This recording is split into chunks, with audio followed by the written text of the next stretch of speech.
For the first time in a week and a half, the Phillies were able to put together strong starting pitching with a key hit and finally close the door on a much-needed win.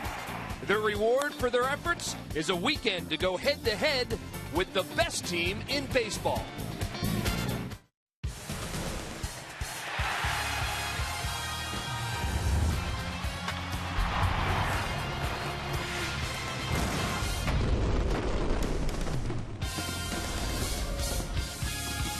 Inside Citizens Bank Park tonight, we're headed back in time, circa 1960. It's retro night on a beautiful night for baseball in Philadelphia, and all your favorite characters are here.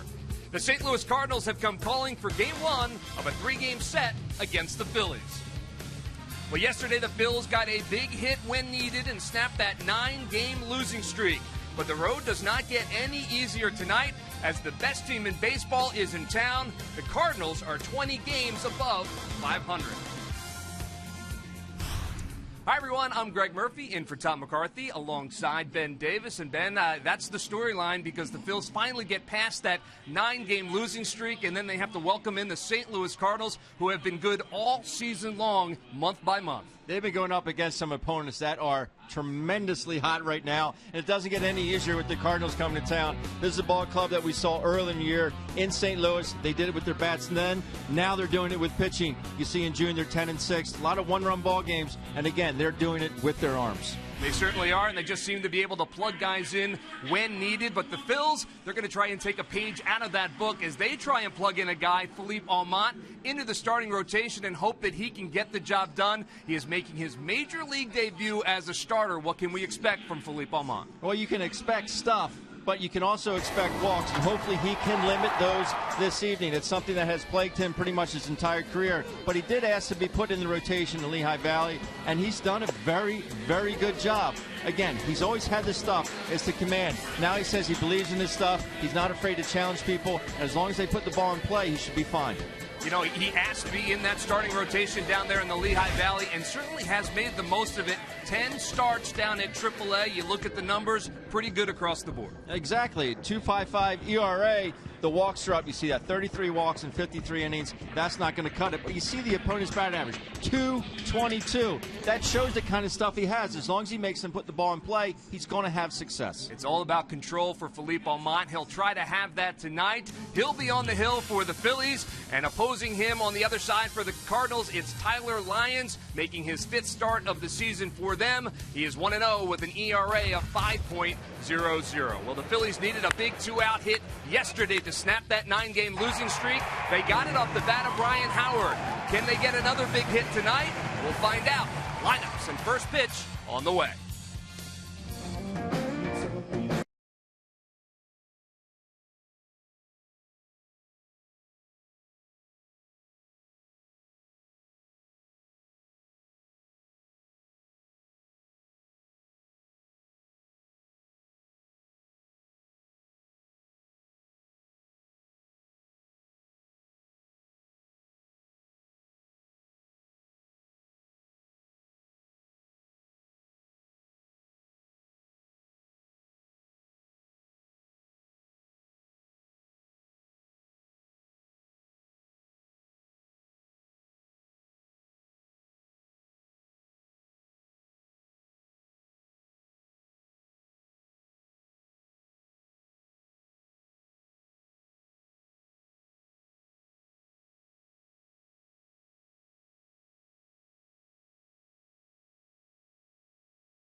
at the ballpark. Retro night celebrating the 1960s. Scooby-Doo and his pals and the Sgt. Pepper's Band are here. All kinds of characters having a good time out there in Ashburn Alley. Cast from Mad Men. And not exactly sure if we're using that camera or not. But Dick Clark is here. Johnny Carson is here. There's Johnny.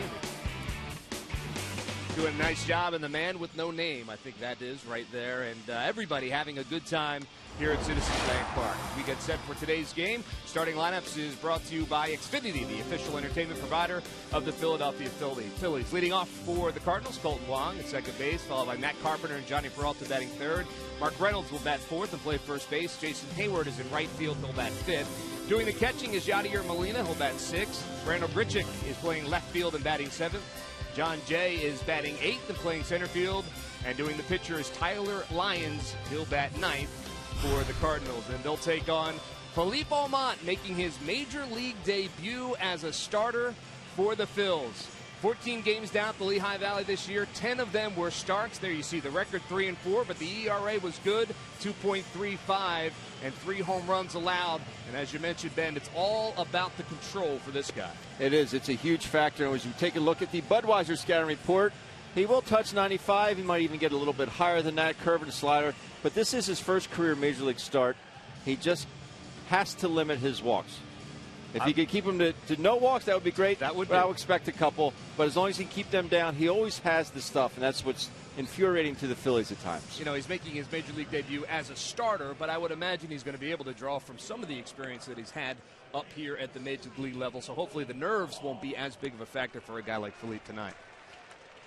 Well, first to face him will be Colton Wong, the second baseman for the Cardinals. He'll step in against Almont. Wong batting .286, 7 home runs, 27 RBIs on the season. First pitch from Philippe Almont is over the outside corner for a strike.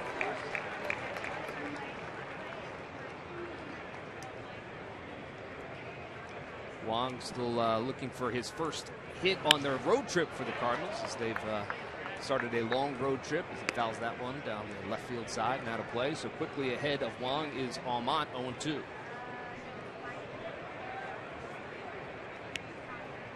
Gets his sign from Cameron Rupp. The 0-2 pitch. Ground ball to second base. Hernandez up with it. And the first out of the inning is recorded.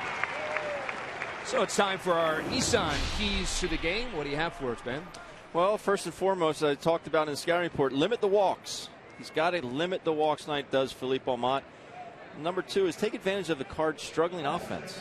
You know, Philippe Almont does have that on his side. As this is a lineup, you know, no Matt Holliday, a couple other guys that just aren't swinging the bat very well right now, so they can take advantage of that. Yeah, this team, obviously one of the best teams in baseball, the best team in baseball from a record standpoint, but they have been struggling a little bit offensively, but not this guy, Matt Carpenter, who steps in and takes the first pitch over the outside corner for a strike.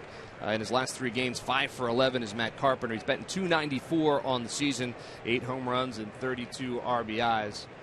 He is one of the best in baseball. No doubt about it down there at third base. Very consistent. Pitch is inside for a ball. It's 1-1.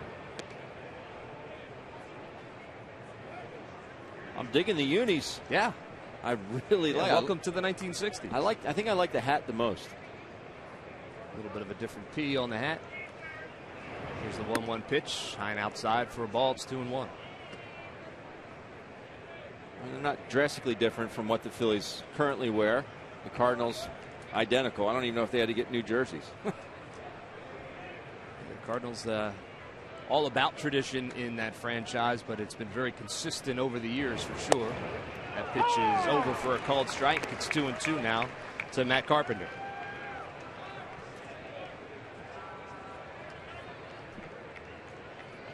Carpenter leads all third basemen in the National League in the All-Star voting. As well he should.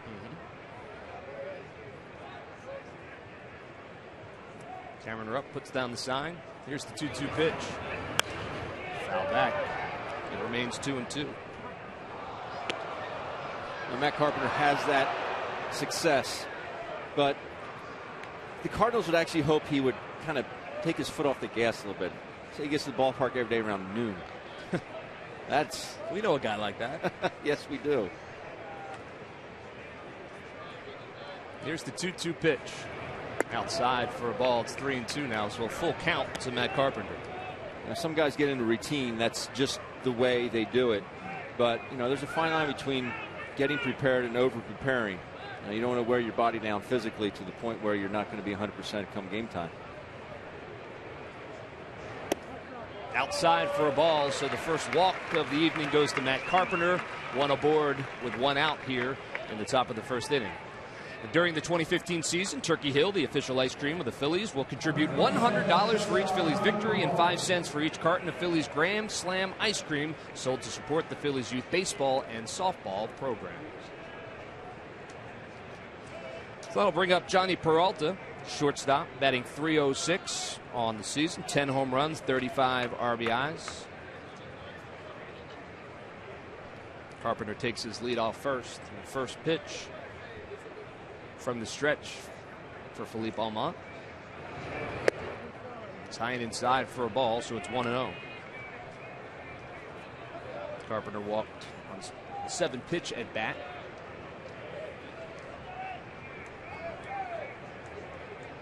And you see his numbers against right-handers.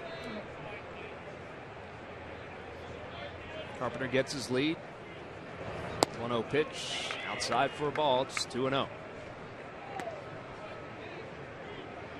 I remember Philippe kind of started going to that 3/4 delivery. He seems to be even a little bit lower than that 3/4 arm slot. Maybe dropping down just a hair more. Some guys do that, create depth on their sinker. Some guys it feels more comfortable. 2-0 pitch is outside for a ball, so it's 3-0. And this is not what you wanted to see early on from Philippe Almont, because you got to imagine that the doubts will start creeping in if he's not going to have early success. There you see the balls and strikes, 7 balls, 6 strikes, 13 total pitches. Here's the 3-0 pitch. And that's over for a strike. It's 3-1. Very efficient to Wong. 3 pitches, all strikes. He's able to induce a ground ball to second base, and another walk to Carpenter. 3-0 on Peralta. 1 pitch away from getting out of this inning.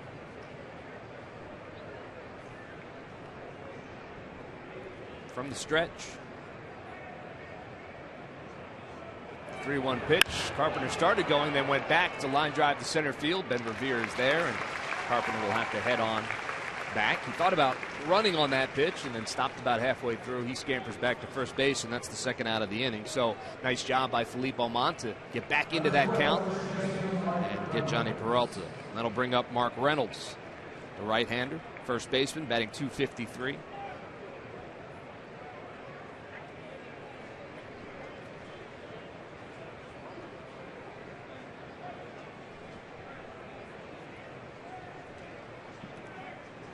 Reynolds steps in with Carpenter leading off first.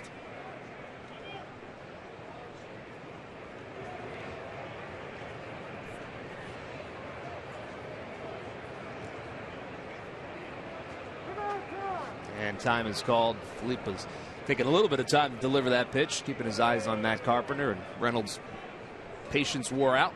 Asked for time. That's too late. That was late. I'm thinking that's way too late.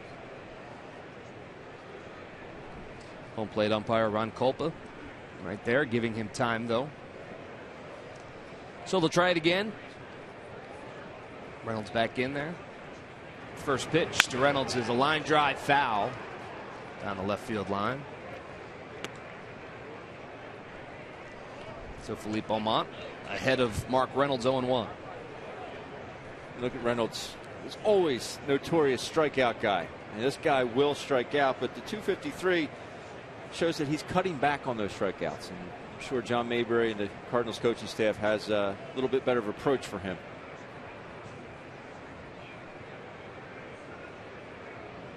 Here's the 0-1 pitch. And it's over for a strike.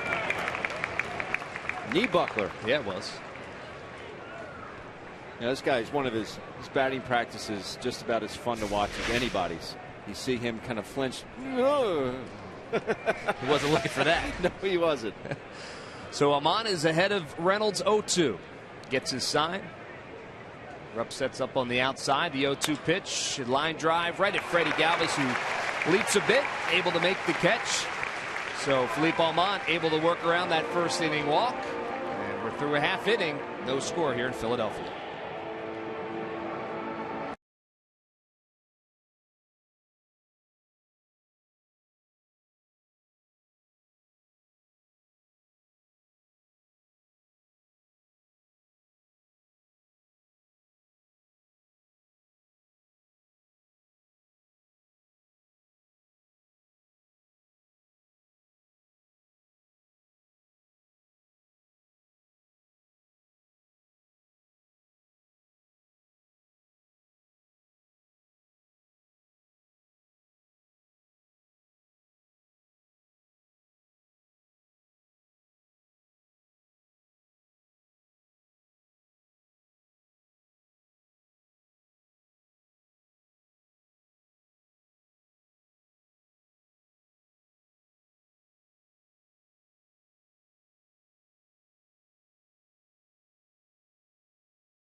Starting lineup is brought to you by Xfinity, the official entertainment provider of the Philadelphia Phillies. And here is Ryan Sandberg's lineup for tonight. Playing center field, leading off is Ben Revere. Getting a start at second base, Cesar Hernandez will bat second. Michael Franco batting third and playing third base. At first base, it's Ryan Howard, last night's hero. He'll play first base and bat fourth, followed by Francoeur, Brown, and Rupp behind the plate. Freddie Galvis will bat eighth and play shortstop. And Philippe Almont will make the start on the mound, as we know, and bat ninth for Ryan Sandberg. And they'll be taking on this guy, Tyler Lyons, making his fifth start of the season for the Cardinals. He's 1-0 with a 5.0 ERA. He's allowed the 4 home runs, but his last start coming off his best start of the season so far, Ben. Yeah, and he's been throwing the ball pretty decently. 1-0 with a 5. You know, get thrown in this rotation. You know, it's a little different if you're a spot starter. So take a look at the Budweiser scouting report for Tyler. 89-92. It does have a decent record on the road. You know, 2-5 with a 3.19 ERA-wise, I should say it's decent. But the Phillies definitely can get to this guy. All right. Well, Tyler Lyons is replacing Lance Lynn in their lineup. First pitch to Revere is over for a strike. Lynn is expected, though, to be back with the Cardinals very soon. In fact, they're hoping that he'll join them here in Philadelphia this weekend.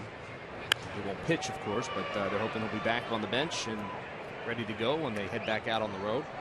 As Revere fouls that one off on the left field line. It's quickly 0-2 to Ben Revere.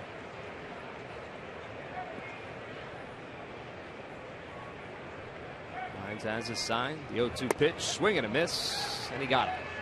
So the first strikeout for Tyler Lyons is Ben Revere. He'll hold back to the bench. Cesar Hernandez heads up. Pretty good pitch from Lyons. It was a pitch, and the location is what makes it good, because there's no way that Ben can get to this. You know, you want to be up there protecting 0-2, but it's just a good breaking ball slider down and away from Ben. So Hernandez steps in, batting .220 on the year. Thinks about bunting and lets that one go. It was a little low for a ball. It's 1-0.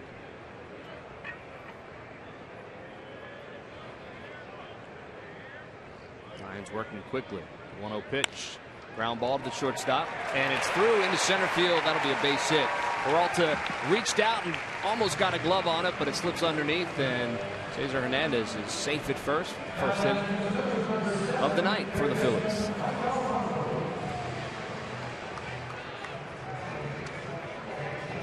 Cesar Hernandez has been very good at putting good at-bats together. The average doesn't necessarily show that, but hey, this is one out. Hopefully get something going in the first, get on the board first. So he'll take his lead off at first as Michael Franco steps in. .268 with those 7 home runs and 18 RBI since being called up. Takes that first pitch for a ball. It's 1-0.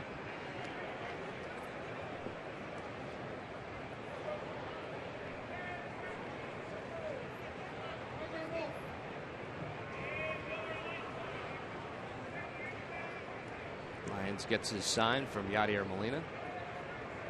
Checks the runner and chases him back. Of Of course, when it's retro night, always some fun up on Fanavision as they put the faces of the players on some of the different characters. Who did that say that was? Sly and the Family Stone? There you go. Pitch to Franco is up for a ball. It's 2-0. Looks pretty good up there, doesn't he?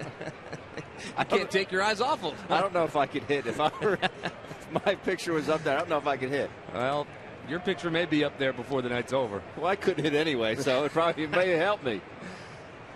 Here's the 2-0 pitch to Franco. That's high for a ball. It's 3-0. Today's Lucky McDonald's Phillies home run jackpot contestant is Ronald Vroman from Reading, Pennsylvania. If the Phillies hit a home run in the game, Ronald will win $100. Good luck, Ronald.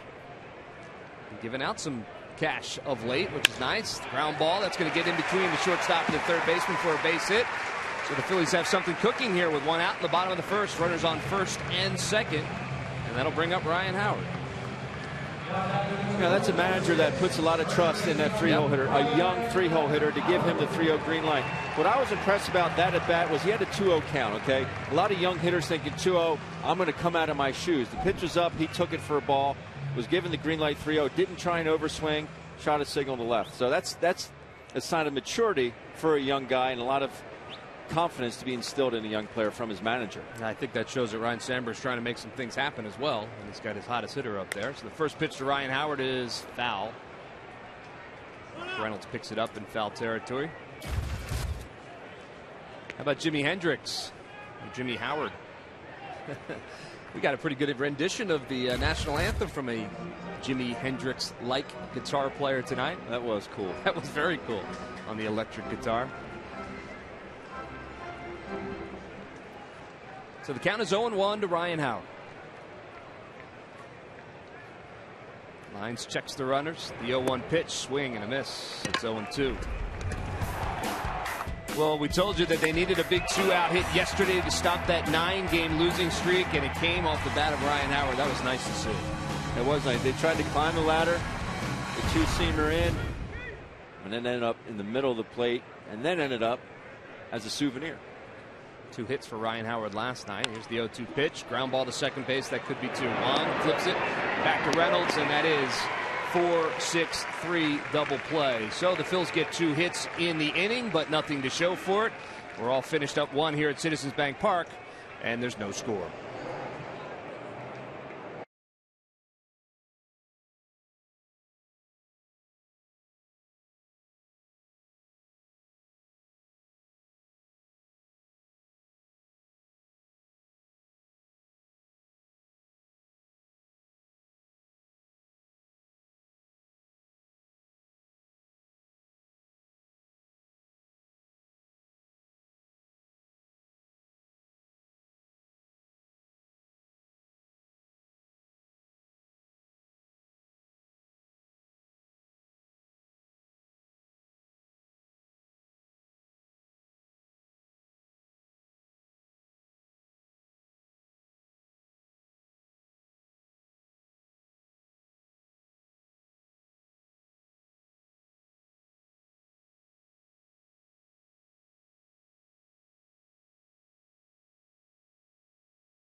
See that the always spectacular Xfinity fireworks, and this year's musical track is recorded by the Philadelphia Orchestra, which will be terrific. These fireworks will come post-game after the game on July 1st, Wednesday night, and Thursday night, July 2nd at 6:35. It's the Brewers series, who are here from June 29th to July the 2nd.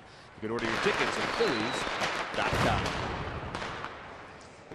Top of the second, no score here in Philadelphia. Philippe Almont able to work around one walk in that first inning and get through it unscathed, and he'll face Jason Hayward to lead off the second. First pitch to Hayward is outside for a ball. It's 1-0.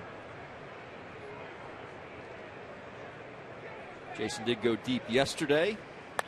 And he lines that one inside the bag at first base. It's going to go all the way down to the corner. He'll round first and come around second. Brown is able to pick it up and get it back in, but Hayward is standing up with a double. So the first hit of the night for the Cardinals. He has a stand-up double for Jason Hayward. Nobody out here in the top of the second. Boy, that was loud. Yeah, it was.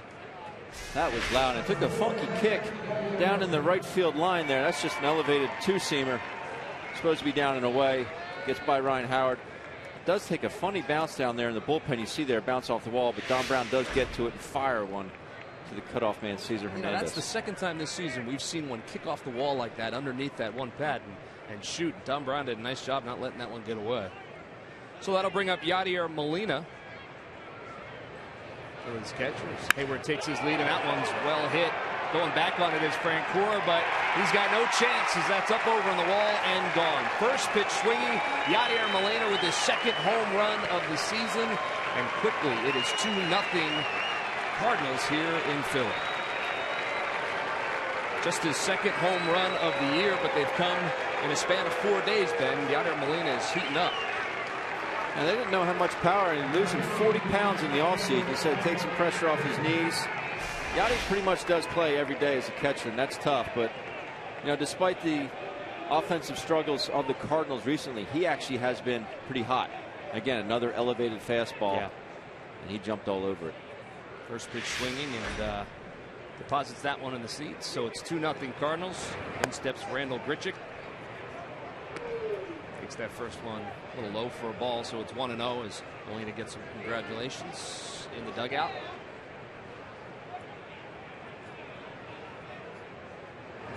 1-0 pitch, curveball, over for a strike. It's 1-1.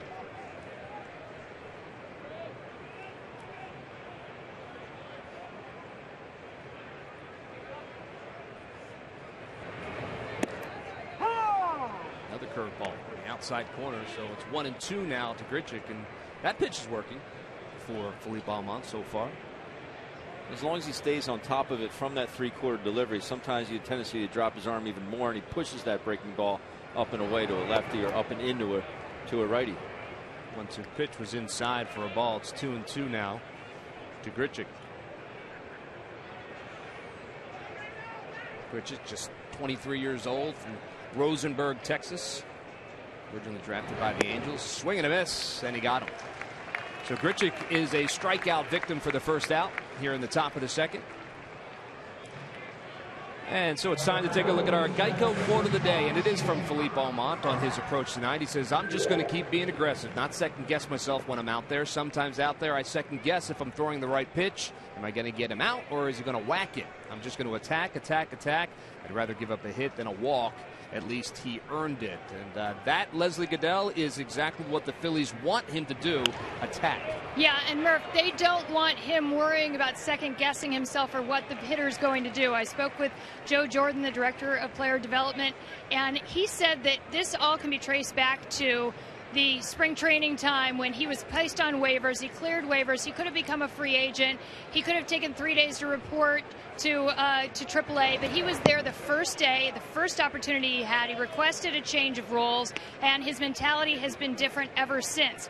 He said, Jordan said he's much less emotional now. He's much more calm. He's not as impulsive, and he said he has earned this opportunity here today to be in the big leagues. You know, Ben, you hear that, and that's certainly exactly what Phillies fans want to hear about Philippe Almont. As that one is a ground ball to Ryan Howard. He waits for it. He'll take it to the bag himself for the second out of the inning. Because when we saw him up here before, you know he has major league stuff. He's shown that he has major league stuff, but he wasn't always able to kind of get that into his head and take it to the mound. Yeah, and he probably, you know, despite only being 26 years of age, he's a guy that realizes, hey, I've been given a lot of opportunities. I don't want to waste the ones that I have remaining, and that's why I think played a big factor in him going down right away and pitching the exact day he got sent out. And Murph, Rafael Chavez, the minor league pitching coordinator, is really the one that Joe Jordan credited with helping him with his turnaround. He did make some changes to his delivery, and he said those changes led to a greater sense of confidence, and it was that confidence that really started things rolling for him. Well, thank you, Leslie. And yeah, you know, all these guys at some time or another, or most of these guys at some time or another, need that person in their corner that's going to be willing to work with them and get them right. Hopefully Philippe Aumont has found that down there at the AAA level and can bring it back up here to the big leagues. He's facing the opposing pitcher, Tyler Lyons, and has fallen behind him 3-0. Certainly don't want to put him on and turn this lineup over here in the top of the second inning. Gets a sign from Cameron Rupp. 3-0 pitch is over for a strike. It's 3-1.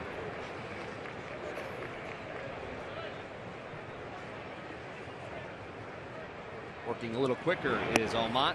3-1 pitch is over for a strike, so it's 3-2, back to a full count against Tyler Lyons.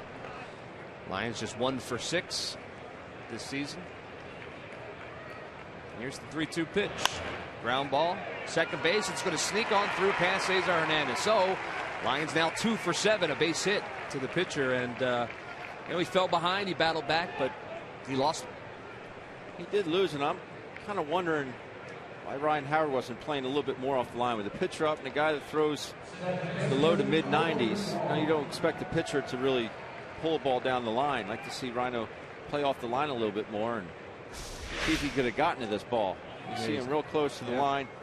Yeah, he probably wouldn't have gotten there, but that was pretty well placed between first and second. Well, that'll bring up Colton Wong, who grounded out to second his first at bat. First pitch to him is a swing and a miss. It gets away from Rupp, but not far enough for Lyons to advance. Pretty clear to see what the approach is against Philippe Aumont tonight. Swing. Swing, and swing early and swing often. And you can use that really to your advantage. I mean, the 2 pitches to Hayward, that was elevated. The one to Yachty was definitely elevated. But if you can use that to your advantage and make good pitches, you can get quick outs. He's ahead of Wong, 0-1. Here's the 0-1 pitch. Ground ball, foul. So 0-2 now to Colton Wong.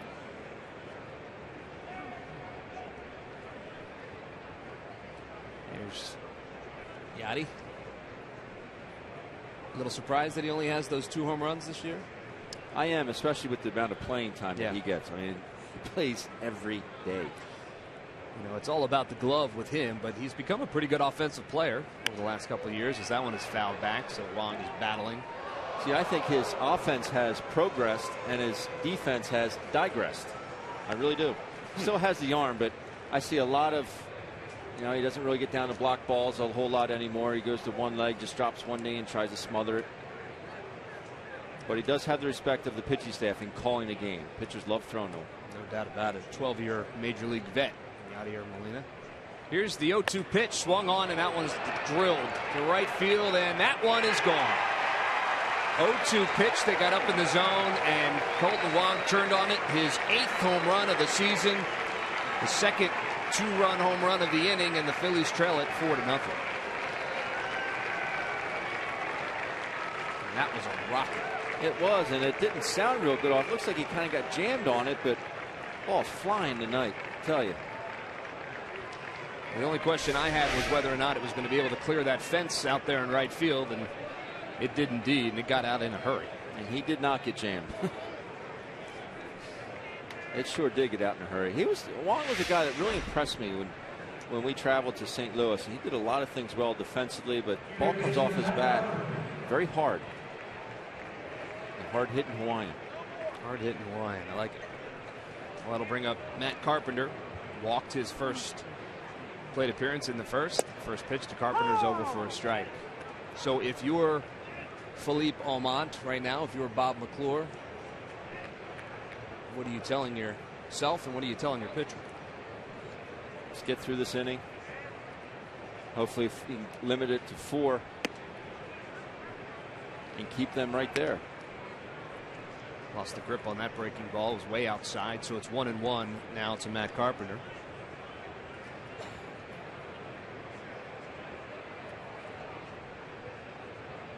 Here's the 1-1 pitch. It's fouled back. It's 1-2.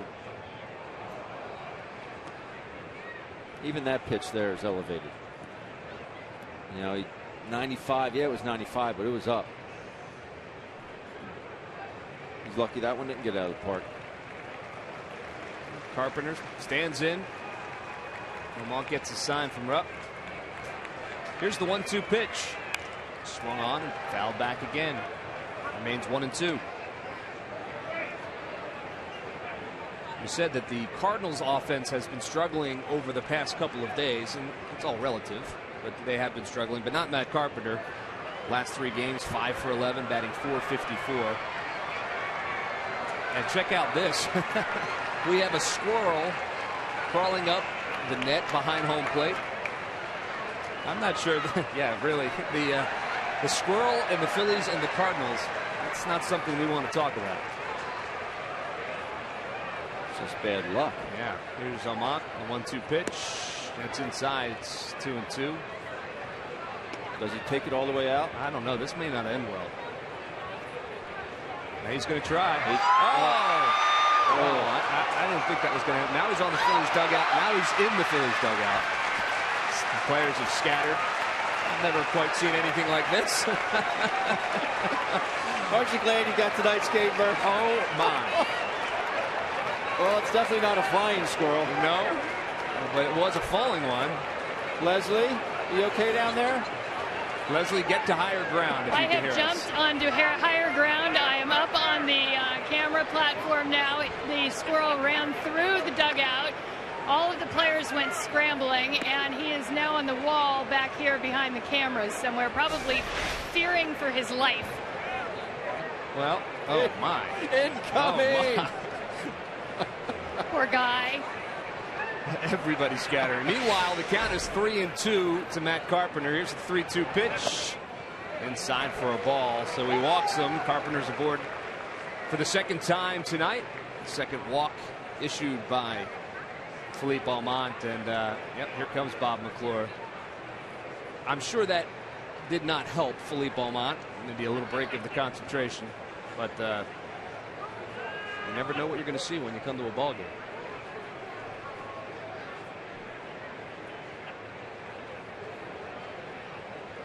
So Bob McClure out to talk to his young pitcher.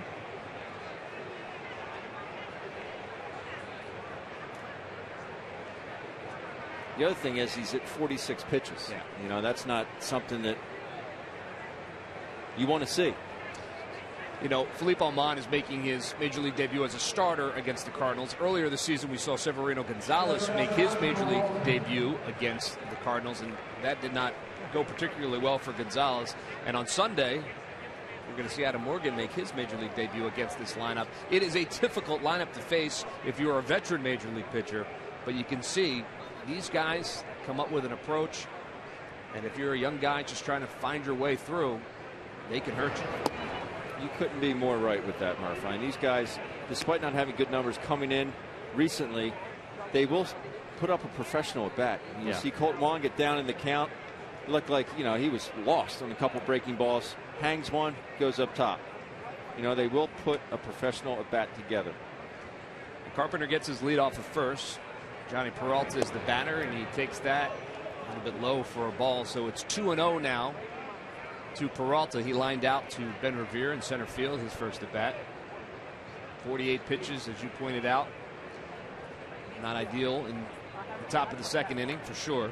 4 runs already across the board. 2 two-run home runs against Almont in this frame. Here's the 2-0 pitch, and that's outside for a ball. It's 3-0.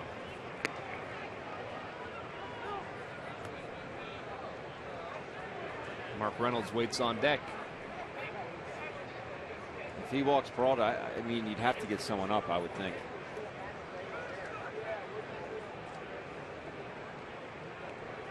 This is the 5th 3-ball count to Cardinals batters. Here's the 3-0 pitch, taking all the way. It's inside for a ball, and he walks him. So Carpenter heads down to second, Peralta down to first. Back-to-back walks now, and the 9th batter of the inning, Mark Reynolds, will step to the plate. Still no movement out there in the Phillies bullpen. 2 outs here in the top of the second, and you can bet they're just hoping he can get through this inning and kind of regroup and maybe reset things. 22 balls, 28 strikes, 50 total pitches for Philippe Aumont. Runners at first and second, 2 out. Mark Reynolds is the batter. First pitch to Reynolds is over for a strike. Reynolds lined to short, his first at bat.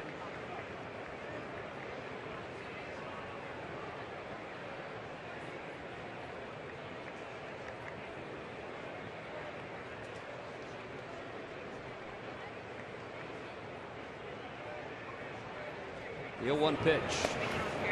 Low and outside for a ball. It's 1-1. A heck of a stop there by Cameron Rupp. Hard, he really spiked that breaking ball.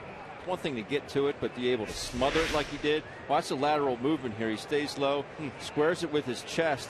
The ball comes right out in front. That's some quick, strong legs to get out and block that one. About a 58-footer.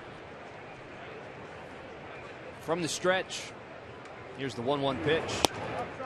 Outside, you hear Ron Culpa. 2-1 is the count.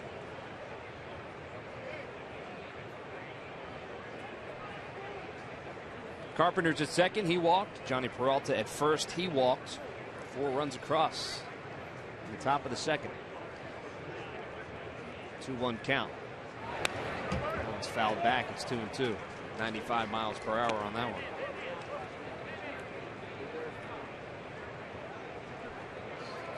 And this is where a guy with, we talk about stuff. This is where a guy with stuff needs to just execute and finish him off. Can't let him back in the at-bat, let him get to 3-2 and prolong the AB. He's got to end it here. He has his sign from Cameron Rupp. Here's the 2-2 pitch. Swung on, ground ball to shortstop. Galvis has it, flips to Hernandez for the 3rd out of the inning. And he does get out of it right there, but not before the damage is done. 2 long balls, both 2-run shots, makes it 4-0. The squirrel is hiding out behind the hoses in the home dugout. Maybe it'll bring the Phils some luck. It's 4-0 Cards.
Roberts, chairman of the Comcast Corporation, and this is what he had to say about the passing of his father. We've all learned so much from Ralph, but perhaps the greatest lesson was the way he lived his life. He loved my mother and my entire family so much, loved his work and all those who worked with him and for him. He was an icon, a mentor, and a friend to so many. Ralph has been the heart and soul of Comcast for 50 years, and his integrity, honesty, and respect for everyone around him will never be forgotten.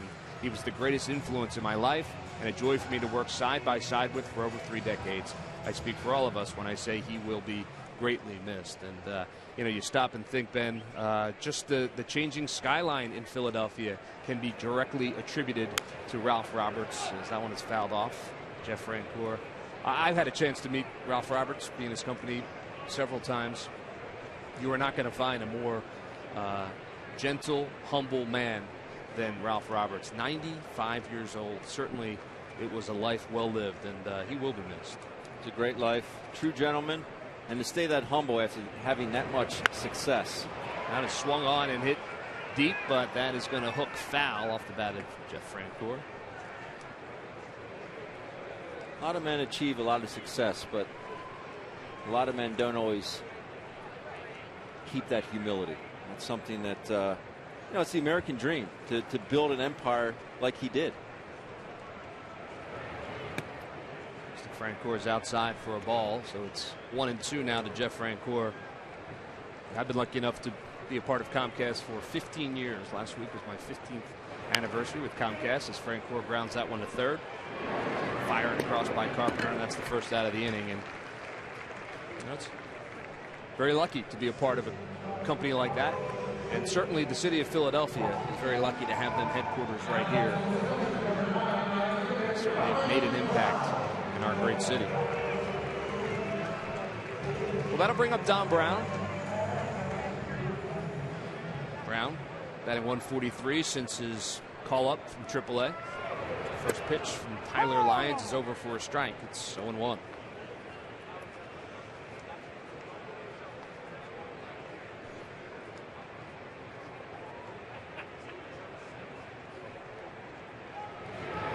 Lefty winds and fires, and that's over the outside corner. So it's 0-2 now to Don Brown. Brown just a 135 hitter in his career versus the St. Louis Cardinals, 7 for 52. Hasn't really gotten on track yet. Lets that one go for a ball. It's 1-2.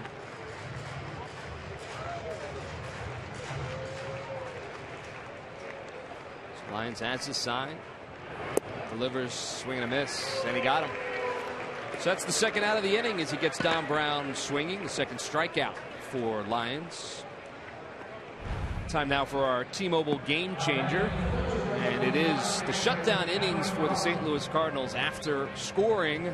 Their pitchers coming out at an 81% clip and shutting down the other team that is best in the National League. And man, Ben, how many times do we talk about, you know, you score a run and then you let the team come right back into it?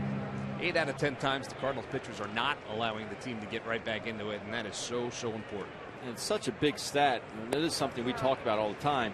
But what makes that number even more amazing to me is the fact that how many runs the Cardinals score. So they're scoring a lot of runs, so they have more opportunities than a lot of clubs because of the runs that they score. That's a great point.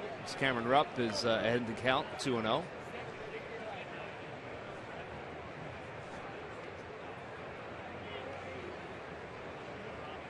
I think we talked about it yesterday. The Cardinals are second in all of baseball in run differential. They score a bunch. Line drive over the head of Johnny Peralta. That's a base hit. Phillies have their third hit of the night and belongs to Cameron Rupp. So he's a 2-out base runner. That'll bring up the 8-hole hitter, Freddie Galvis. Nice piece of hitting there by Cameron Rupp. Goes down and gets it. Lines a C over Peralta at shortstop.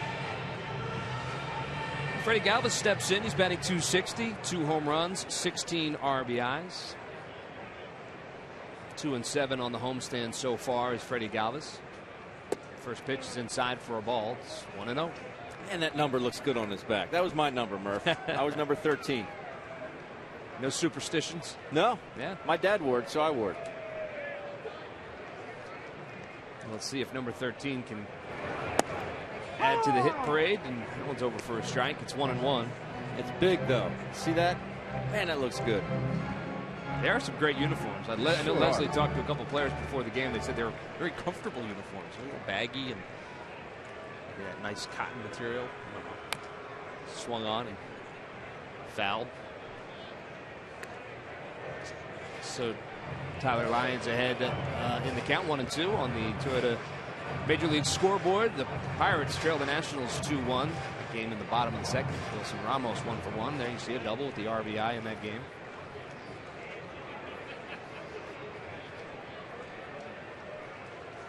So here's the 1-2 pitch to Freddie Galvis. That one's fouled back as well, so he stays alive.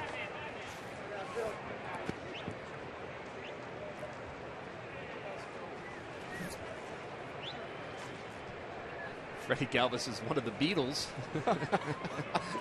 There on the big screen. I know you can't control yourself. 2 outs. Cameron Rupp takes his lead off first. Here's the 1-2 pitch. Ground ball, third base. Carpenter backs up on it. Bounces off his chest, and he's not going to get anybody anywhere.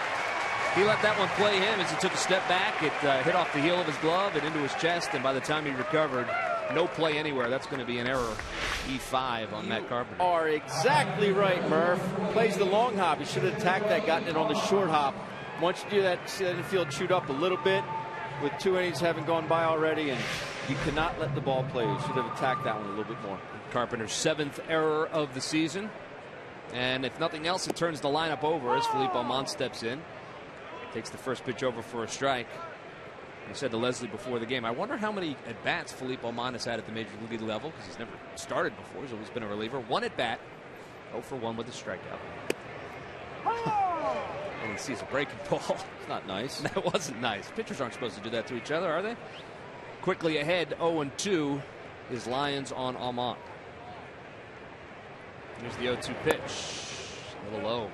Cole did it the other day to A.J. Burnett. That's a little different. And A.J. was looking at him like, come on, dude. Well, that's because A.J. taught him that, and he didn't appreciate it being used on him. Here's the 1-2 pitch. Outside for a ball. It's 2-2.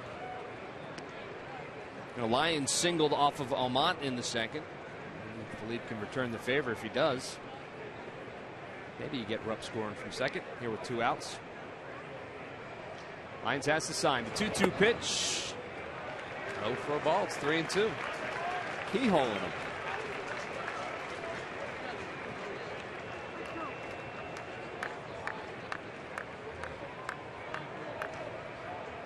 So the count is full. It's 3-2. 3-2 pitch, high and inside for a ball. He walked him. Tyler Lyons did not want to do that. Philippe Almond is aboard. And now the bases are loaded. The top of the order comes back up. Ben Revere will maybe, just maybe, the reverse jinx on the shutdown innings is in effect. Ben Revere could help the Phillies cut the lead in half with a base hit. Well, definitely with Freddie's speed, any signal that goes out of the infield, Freddie will be able to score. John Jay does throw very well in center. Hayward does throw well in right as well.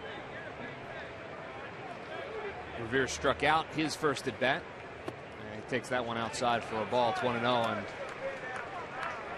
we're going to have a conversation with Tyler Lyons. Pitching coach Derek Lilliquist heads out to have a conversation. Even if they get 2 back, just cut it in half. Yeah. Chip away.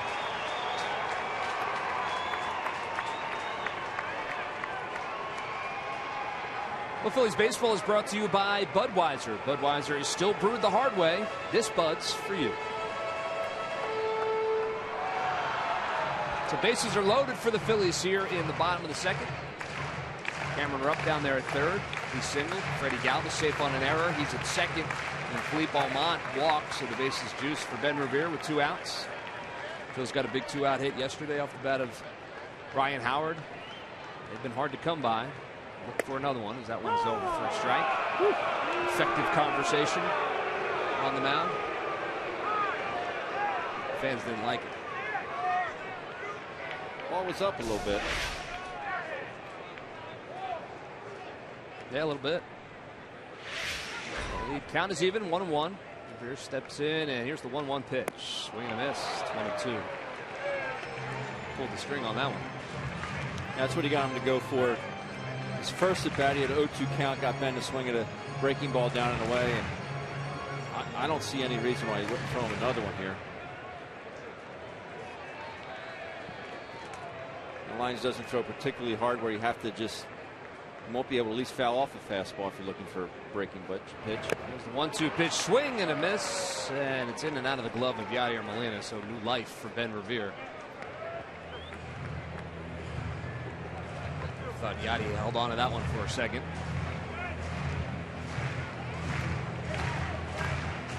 So Ben will get another chance. Fans trying to do their part here at Citizens Bank Park.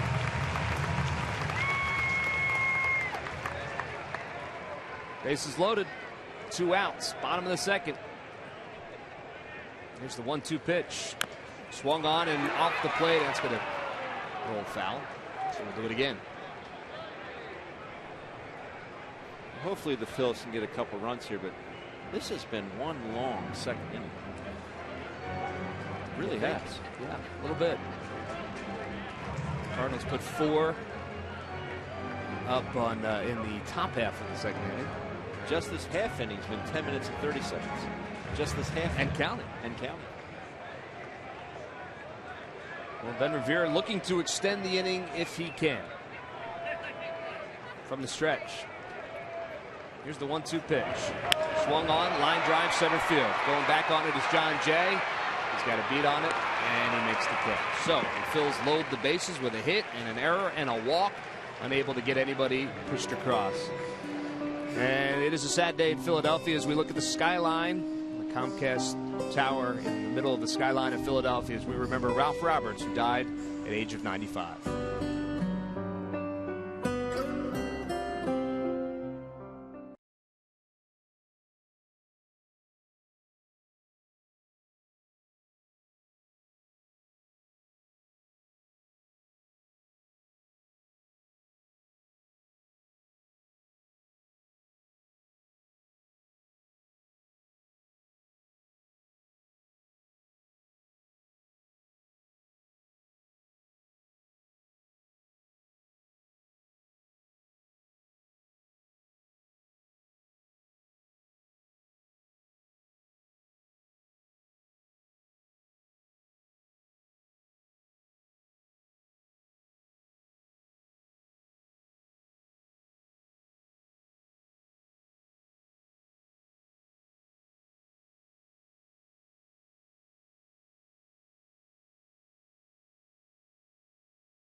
Stump the Fans trivia question. Log on to Phillies.com. Go to the fans section for all the information, and please submit your answer on the subject line. The question tonight, Ben, where did Cardinals 2012 first-round pick Michael Wacha, who we'll see this weekend, play college baseball?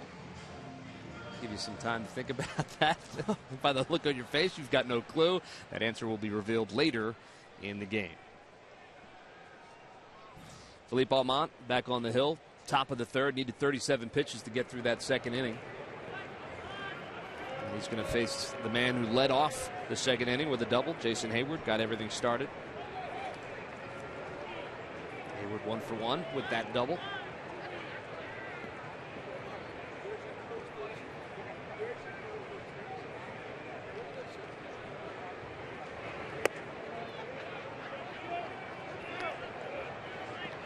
Outside for a ball, it's 1-0. You can see the pitch count for Almont. 1-0 pitch is over for a strike. It's 1-1. Hayward wearing that shield to protect the jaw that he broke back in 2013. 1-1 pitch. Beats it foul. So it's 1-2 now to Jason Hayward. Remember that when he took that Scary. one? That was some scary stuff. Much like Giancarlo Stanton.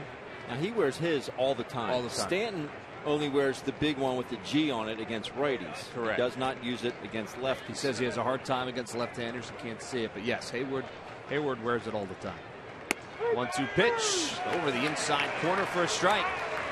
Hayward doesn't agree with it, but he'll head back to the dugout nonetheless. That's the second strikeout for Philippe Almont. Speaking of strikeouts, let's head down to Leslie Goodell for an update on the guy who was supposed to start tonight's game. Leslie? Yes, he's watching from the bench, as you can see from Cole Hamels.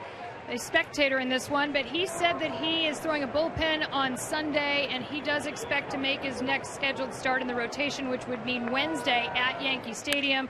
He said he's already feeling better. He does not anticipate going on the disabled list, and that he started feeling this on Wednesday, and he said it's a difference between good and great. So not feeling great, he didn't want to risk it. Well, that's certainly good news, because when we got the news yesterday, there was a little uncertainty whether or not he was going to miss more than one start, because that one's fouled past the third base bag. You know, losing Cole Hamels for any length of time is not a good thing. You see the guy next to him, Chad Billingsley, who's getting closer and closer to being back in the Phillies rotation. But, I mean, let's face it, the Phillies rotation is in desperate need of guys who are healthy and can make their starts. We're going to see Adam Morgan on Sunday, as we mentioned, filling in for Jerome Williams. So it'd be good to get Billingsley back, and certainly good news not to lose Cole Hamels for any length of time. You may think, well, it's just a hamstring. You know, doesn't pitch with a hamstring. Well, it definitely affects him. If you think he can't go, you got to scratch the start. It's fouled back. Yadier Molina. Molina, of course, got the Cardinals on the board first with that 2-run home run in the second inning.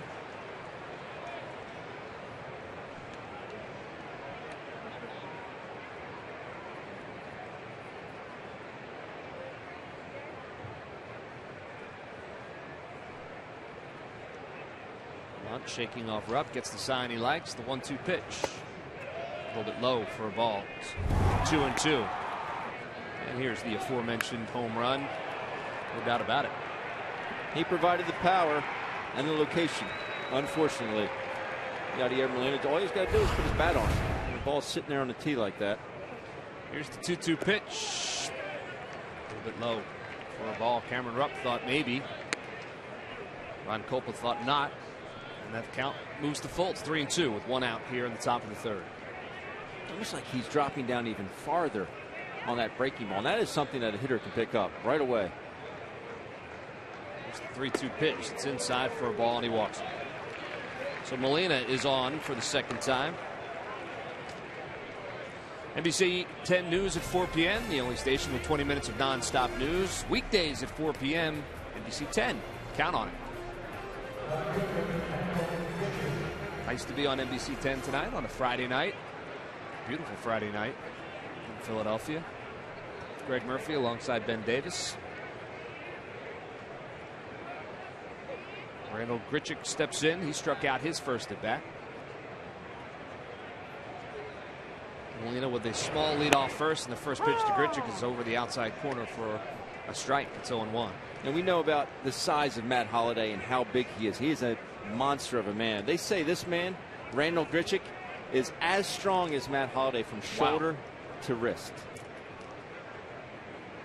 Phillies catching a little bit of a break with Matt Holliday on the DL as Grichuk swings and hits that one down the right field line, but it's going to slice foul out of play. It's 0-2 now to Grichuk. We didn't see Randall Grichuk in our 4-game series in St. Louis. He was on the disabled list at the time. Lower back strain. He's been very good for these Cardinals. 266 coming into tonight's game. And a weird batting stance. 2 pitches way outside. It's stopped by Cameron Rupp. It's 1-2. It feels comfortable. That is not a typical stance. No, it's working for him.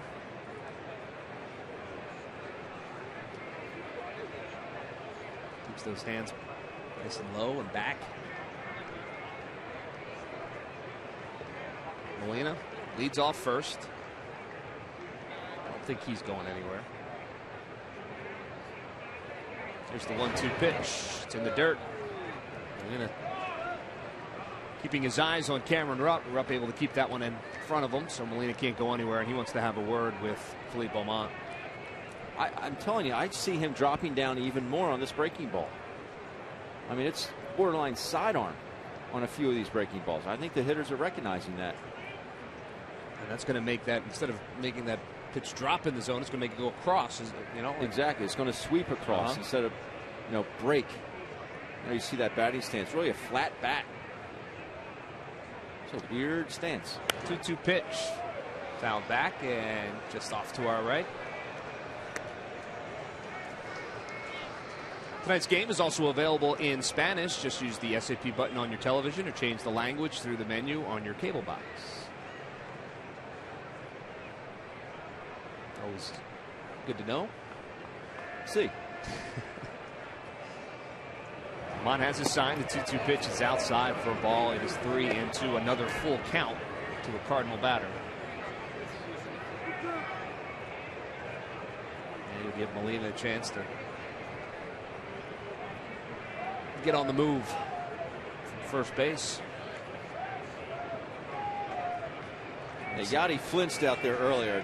That man's slower than me. There he goes, but it doesn't matter. It's inside for a ball, way inside for a ball, and he walked it. So one of your keys to the game, Ben, was that Philippe Aumont had to limit the walks. We are through 2 1/3 innings, and it's 1, 2, 3, 4, 5 walks already for Philippe Aumont.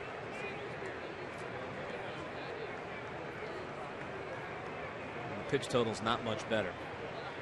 Only 1 out here in the third, already 18 pitches. You see the 37 he had to throw to get through that second inning. Bob McClure's second mound visit to talk to Philippe Aumont. It just makes you work so much harder because you walk people, you get into jams, you have to pitch and work harder to get out of those jams. Yeah, there's those stress-free innings that you talk about, and there's those stress-filled innings. And Philippe Aumont's first inning was pretty much without stress. He had the 1 walk in that inning, but the last 2 have been very stressful for Aumont, and he's got a ways to go to see himself out of this. Runners at first and second. John Jay will step in. Jay batting .227 on the season. Grounded out to Ryan Howard his first at bat, but this might do it. Could be 2. It's over to Galvis. He double clutches, but has plenty of time to get John Jay at first, and that is exactly what Philippe Aumont needed. 4-6-3 double play, and he gets out of it without a whole lot of damage. It's still 4-0 Cardinals.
It could have been worse, Ben, if not for the second double play of the evening. 4-6-3. John Jay tries to hook an outside pitch, and that is a no-no if you're an offensive-minded player. Freddie Galvis does a good job. Doesn't get the right grip that he wanted. The ball was hit very hard, so that afforded him a little bit more time to make that. But the second one that Philippe Aumont has induced and enabled him to get out of some trouble. Cesar Hernandez was on the front end of that 4-6-3, and he leads it off here in the bottom of the third. First pitch to Hernandez is high for a ball. It's 1-0. Hernandez singled in his first at bat. And swings and fouls that one back. It's 1-1. Cesar leads the team in on base percentage at .325 coming in tonight. Second in walks on the team. He's done a nice job when he's gotten a chance to play. The batting average doesn't show it, .227, but takes that one over for a strike. Just over the 100 mark for at bats in the season. He's at 110 now. So now that's normally that point where you start to see a guy figure things out. Didn't figure it out on that one. That one's over the inside corner for a strike, and he is punched out. First out here of the bottom of the third. Phillies baseball is brought to you by Jefferson, where health is all we do. Call 1-800-JEFF-NOW or visit jefferson.edu. By Nissan. Choose Nissan today for great offers on our most exciting lineup ever. Shop Nissan.com. And by the Pennsylvania Lottery. Benefits older Pennsylvanians every day. Maikel Franco takes that first pitch over for a strike. It's 0-1. Lyons does not waste any time. Gets his sign. Quickly ahead of Maikel Franco, 0-2. Franco also singled in his first at bat between shortstop Peralta and third baseman Matt Carpenter. Batting .274 on the season, 7 home runs, 18 RBIs. Very surprised to see him against lefties going into tonight's game at a .208 average.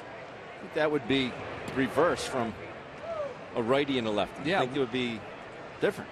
That ball's outside for a ball. We've talked about how good he's been against right-handed pitchers, and which is a little bit of a surprise. Think about it, young guy. Some guys, when they see a lefty up there, if you're a right-handed hitter, some guys tend to pull off, because most pitches from a righty go away, so you have to stay on pitches a little bit more. Saw an example of that right there. He swings and misses at that one. Second straight strikeout for Tyler Lyons. His fourth on the night. Hey, he was reaching for that one. He was. It was. He threw all three during that at bat. He threw fastball, second pitch changeup, and then a breaking ball. So he got to see them all. But lefties will say that where they feel they're pulling off a right-handed pitcher. Sometimes they'll like to see a lefty because it makes them stay on the pitch more, and sometimes even shoot a ball to left field. Well, there's a lefty in there now, and Ryan Howard steps in and takes that first pitch off the plate for a ball. Howard grounded into his own 4-6-3 double play back in the first inning. That one's over for a strike. It's 1-1.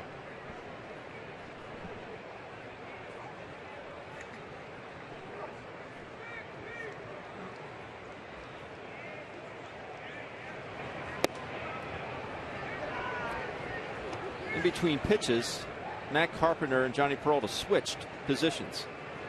So Matt was taking up the left side and Peralta was to the right side of second base. And then after that, 2 pitches before, they switched. Over the inside corner for a strike. It's 2-2. Does that have something to do with the count, or is that just something that they said, you know what, let's just quickly switch places? I think it has a lot to do with arm strength. If a ball is hit to Peralta's right, he has a little bit more arm strength being from shortstop. 2-2 pitch is fouled straight back and out of play. And you have to have a strong arm to play third, but I think shortstop, because ball's in the hole, deep in the hole, you need a little bit more of a stronger arm from that shortstop position. There you see the defense.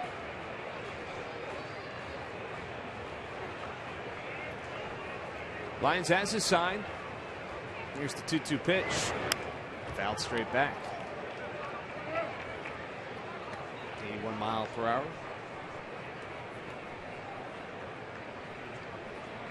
So Ryan Howard will get another crack with 2 outs. Bottom of the third. First 2 batters of the inning, strikeout victims.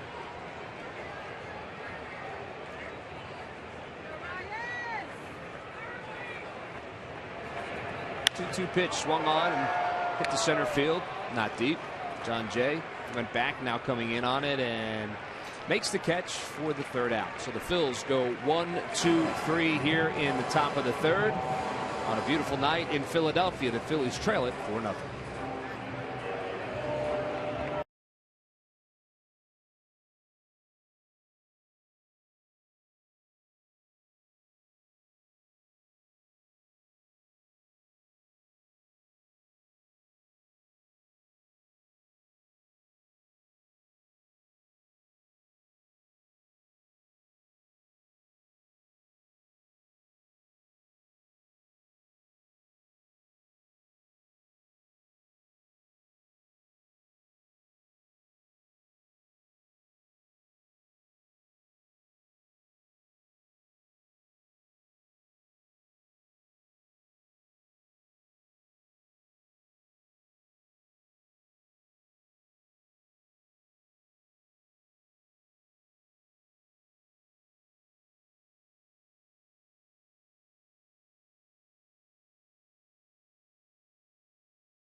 K-Cup pods to keep you running. Order by 11:30 a.m. Get free same-day delivery. Who but W.B. Mason? Been known to knock back a couple of the Green Mountains in the office. Coffee, that is. Just to be clear. Top of the fourth, Philippe Aumont. First pitch to Tyler Lyons, who singled in his first at bat, is over for a strike.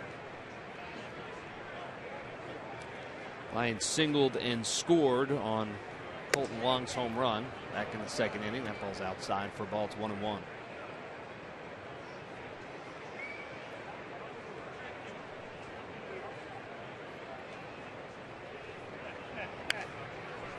Foul back. Oh, what a catch. Never ceases to amaze me how these folks don't get out of the way of these line drives, but that guy made a great catch. He almost lost his balance. 1-2 pitch is outside for a ball. It's 2-2. It's a great catch. Yeah. Look, honey. See, this is what happened here. It was a line drive, screaming line drive, and I saved you. That's what he's saying right now. Inside for a ball. 3-2. Oh, count for something. And no, you're not getting this ball. Yeah, he hasn't handed it to her yet. Let's see if he does. Count is full to Tyler Lyons. Here's the 3-2 pitch. Outside for a ball. He walks him. He walks the pitcher. 6th base on balls tonight for the Cardinals. Well, we're talking a lot about the 1960s. Don't forget this Sunday, Father's Appreciation Day. The 1960s Phillies cap, compliments of Chevrolet. It's free to men 15 and over. During the game Sunday at 1:35, the Cardinals weekend series. It'll be the last game of this series. You can order your tickets at Phillies.com. Make sure you bring your dad. 8 3-ball counts so far for Philippe Aumont. 6 full counts in this game. As Wong steps in and takes a big hat, straight back. He was not trying to shoot that one to left, Murph. No, I think he was trying to duplicate what he did in the first or in the second inning. It's 1 for 2 with that 2-run home run. Lyons takes his lead off first. Wide open stance for Colton Wong. Oh, inside, it's going to get past Rupp, and that's going to allow Lyons to move up to second. It's a wild pitch. Yanking a lot of those fastballs. Down and into a lefty or down and away to a righty, just pulling off and just yanking these pitches. I mean, you see this pitch, it's not even close. It's not even close. And, you talk about that 3-quarter delivery, and it seems like he's just like pulling right across his body and inside the left-handers. We've seen a lot of it. That one is fouled straight back, so it's 1-2 now, 91 mile per hour. It's just hard to find a release point. When you're dropping down that low, your release point can get off sometimes. And that's what makes Cole Hamels so effective in his pitches, and the fact that everything comes out of the same arm slot. He repeats that delivery. And it's harder for a guy that's 6'7". I understand that. There's the 1-2 pitch, and that one's inside. A nice play by Cameron Rupp to keep that one in front of him. Similar pitch to the one that found its way to the backstop. Rupp does a nice job back there. He sure does. Getting a chance to play a little bit more as they rest Carlos Ruiz and, try to keep him off his feet from time to time, much like they're doing with Chase Utley tonight. Carlos has seen his playing time diminish a little bit, and Cameron has done a nice job since being in there, especially defensively. And here's the 2-2 pitch. Swung on, ground ball to Hernandez. He's up with it. He'll get the out at first. Lyons will move up to third. There's one out. But an effective at bat for Wong as he grounds out to the right side. Very effective. That'll bring up Matt Carpenter. Carpenter has been on base both times he's been up so far. 0 for 0 with 2 walks.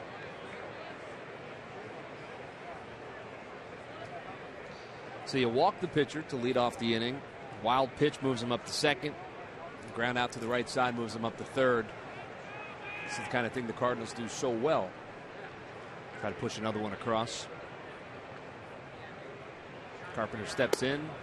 It's just outside for a ball. It's 1-0. Good teams take advantage of other teams' mistakes. The mistake obviously this inning was walking the pitcher. And then a wild pitch and roll over to second. Now you got Matt Carpenter up. Pitch to Carpenter's foul back. It's 1-1.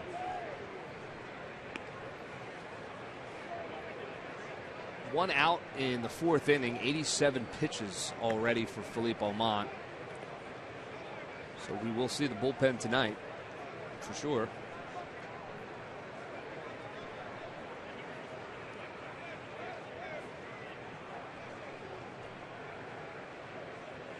Almont has his sign.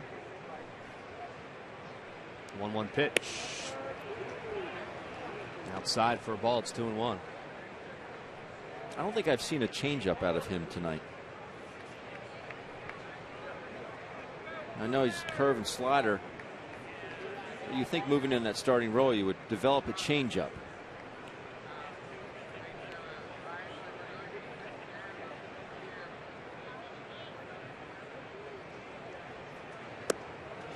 Breaking ball. A little low. It's 3-1. Another 3-ball count. The next pitch will be his 90th.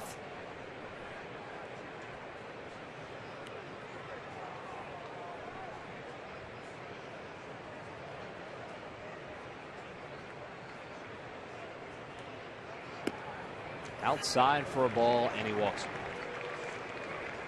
7th walk for Philippe Almont. Matt Carpenter has been aboard 3 times, all free passes. And Cameron Rupp wants to have a conversation with Philippe Almont. Ryan Howard joins him too. Bob McClure and Ryan Sandberg talking over their options. No movement yet down there in that Phillies bullpen. As Rhino flashes the sign to Cameron Rupp.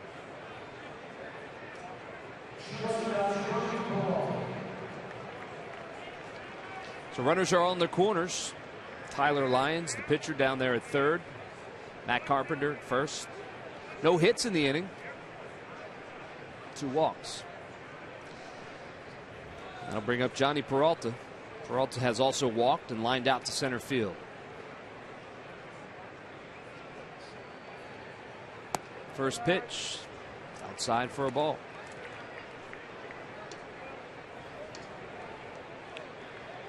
So here's the pitch selections so far for Philippe Almont. And you're right, no changeups to speak of. 64 sinkers, 23 curveballs.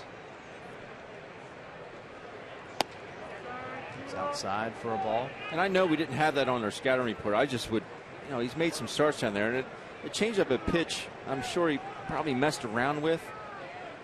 But you go through a ball game, I think pretty much every starting pitcher in baseball would have a changeup. Or some type of straight change. 2-0 pitch to Peralta, swung on and missed, so it's 2-1.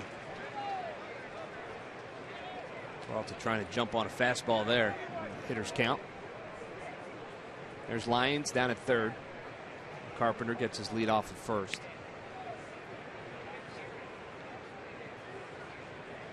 2-1 pitch, swung on, line drive, and that's going to fall for a base hit. On his horse is Francoeur, but it's going to get all the way back to the wall. Carpenter rounding third. He's going to score. And Peralta cruises in with the double. 2 more runs on the board. A big 1-out hit for Johnny Peralta.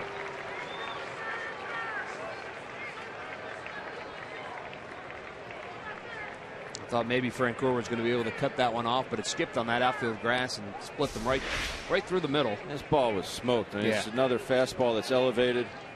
A very good hack of the 2-0 pitch. Gets another one in.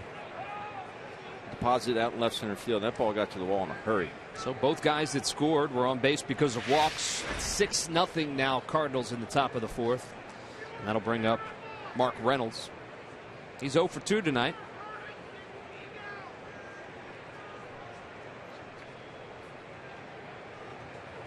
First pitch to Reynolds is swing and a miss.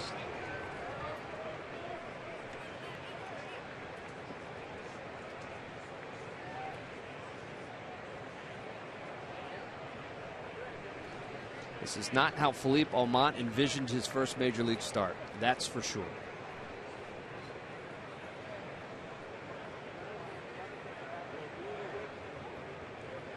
0-1 pitch is fouled back. It's 0-2.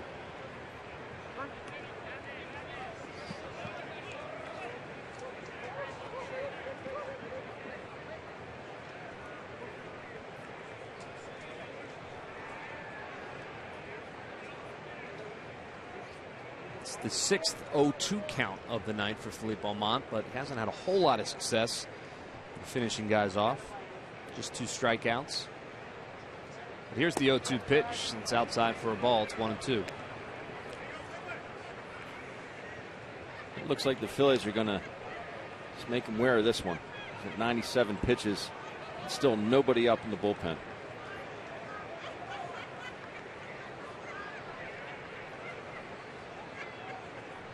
One-two pitch. Swing and a miss. Got him. Strikeout number 3 for Philippe Almont. So Mark Reynolds is the only one that hasn't really been able to solve Philippe Almont yet. He's 0 for 3, and that'll bring up Jason Hayward. There you see the Phillies bullpen. Nobody up and even stretching yet. So Phils are hopeful that Philippe Almont can at least get through this top of the 4th inning. There you see first Phillies started with 7 or more walks in a game since Paul Abbott, 2004. How about that? I caught Paul Abbott in Seattle. Abbott had 9 walks in that game. Did he have control problems in Seattle? At times. Jason Hayward is behind in the count 0-1. He doubled and struck out in his 2 at-bats. Peralta leads off second. Pitch is in the dirt. Pitch number 100 for Philippe Almont here in the 4th inning.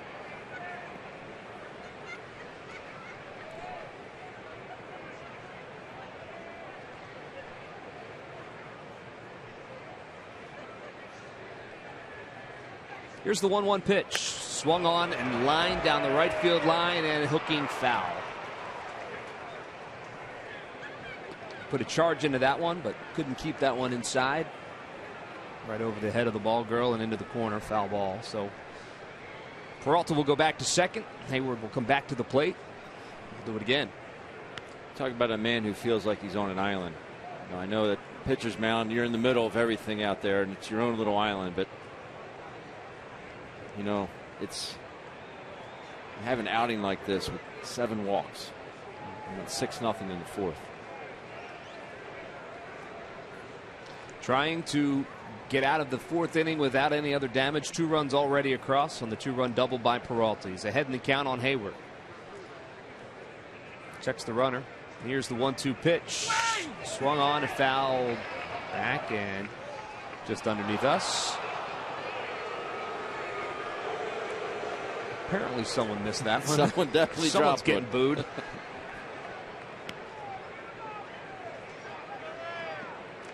wonder how the squirrels do.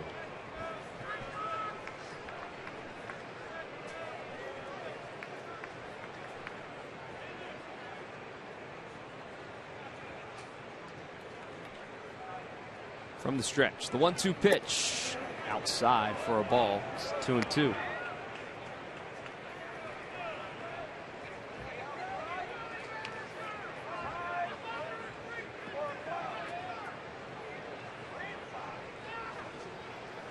Two balls, 2 strikes, 2 outs. Here in the top of the 4th inning. 2 runs across for the Cardinals in this frame. They lead it 6-0. Here's the 2-2 pitch. Swung on and hit well. Going back on it is Brown, and he's going to have some room. Settles under it at the track and makes the catch. So a long fly out will end this 4th inning, but not before the Cardinals put 2 more on the board. They now lead it 6-0 as we head to the bottom of the 4th.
Delaware Valley Honda dealers. Hurry to your local Delaware Valley Honda dealer or visit DelValHondaDealers.com today.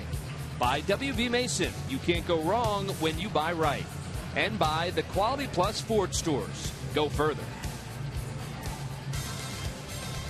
Bottom of the fourth. Phils trail it 6-0, and Justin DeFreitas is now up in the bullpen and starting to get a little bit loosened up. So we may have seen the end of Philippe Almont. You see Almont in the dugout, thinking about how things have gone so far. Certainly have not gone the Phillies' way. Meanwhile, Tyler Lyons on the hill for the Cardinals. The left-hander doing a real nice job against this Phils lineup.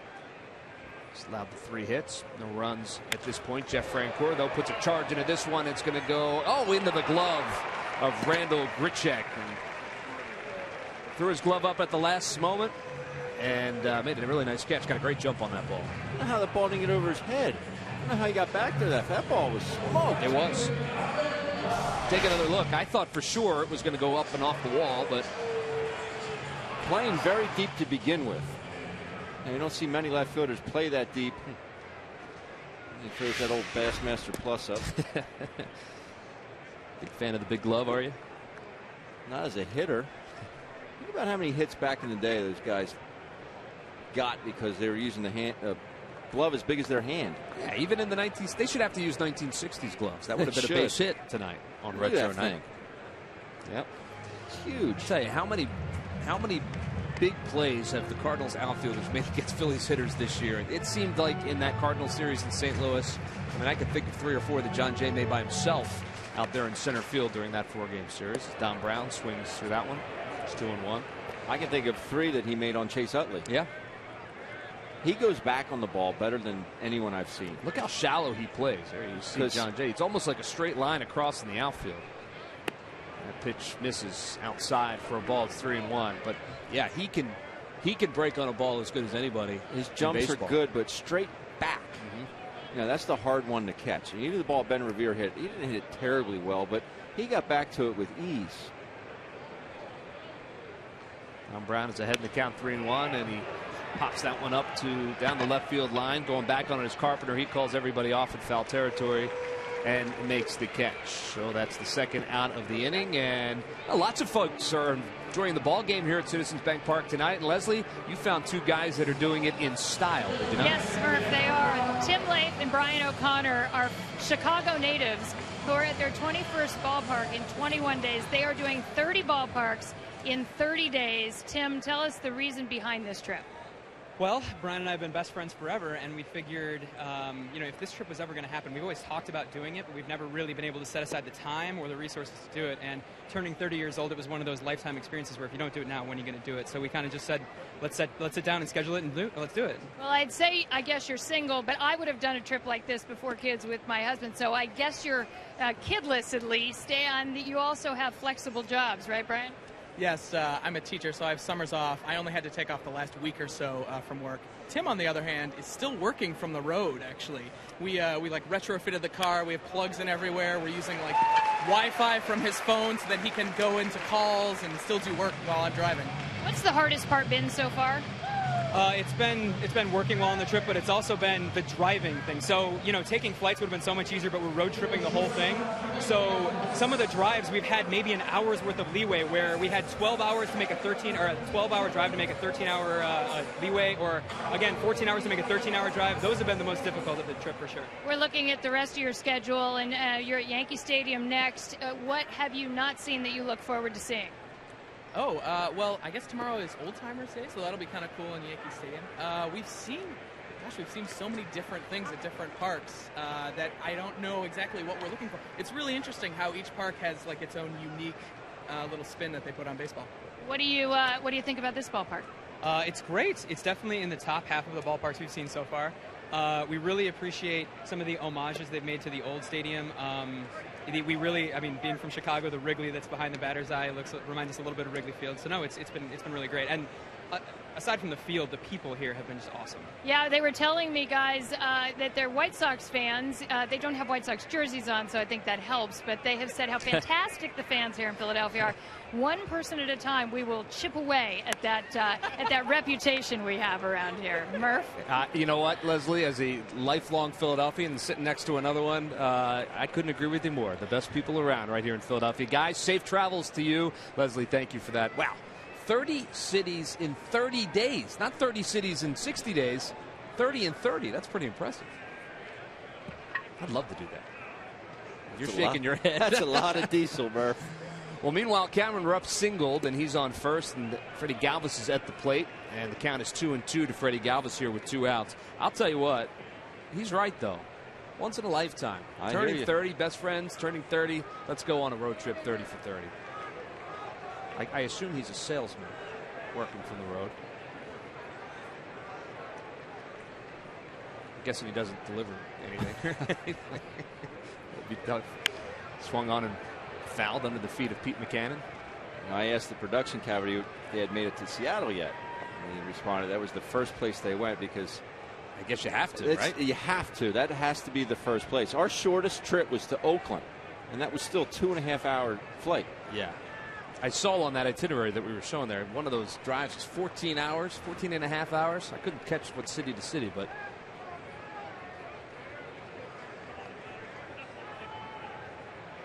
here's the 2-2 pitch, line drive, and that is down the left field line and foul. Hooking foul, about 3 feet. So Cameron Rupp will have to head back to first base. Word is he is a financial advisor / planner for a big financial company. Cameron Rupp up to 260 after his second hit tonight. Yeah, he's 2 for 2 tonight. He came in his last 13 games batting .333, 12 for 36 coming into tonight's game, so he's improved on that. Freddie Galvis swings and hits that one foul again. Well, out in front of that, 2-2. It will remain.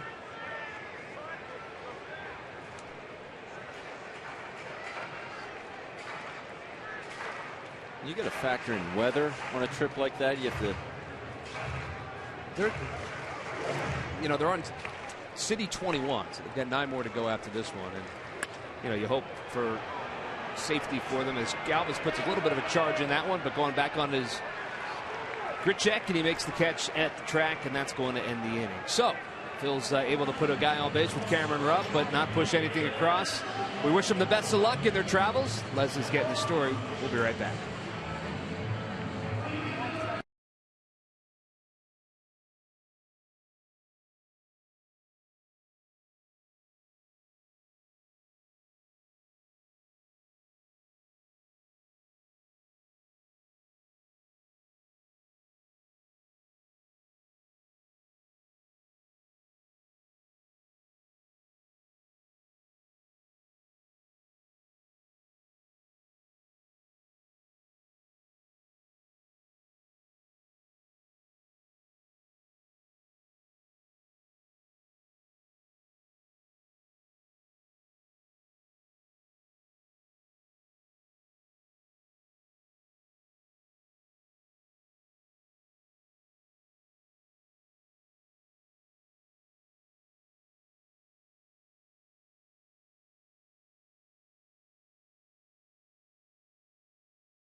Answer. The question tonight was, where did Cardinals 2012 first-round pick Michael Wacha play college baseball? Ben Davis, Do you know? I gave you no hints. Westchester University. Westchester University is incorrect. The correct answer is Texas A&M. So you were close. But it's good. Pay a little homage to the Westchester University guys.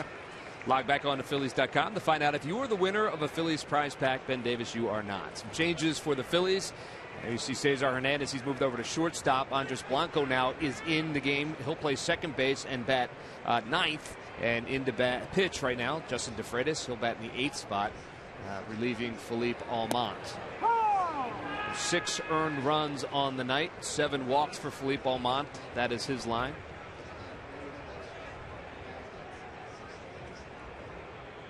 Not exactly what the Phils were hoping to get out of Almont.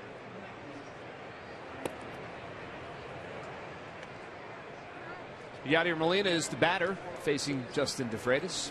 Count is 1-1 here in the top of the 5th inning. Phillies trail at 6-0. Molina has homered and walked in his 2 plate appearances. He swings and misses at that one. It's 1-2.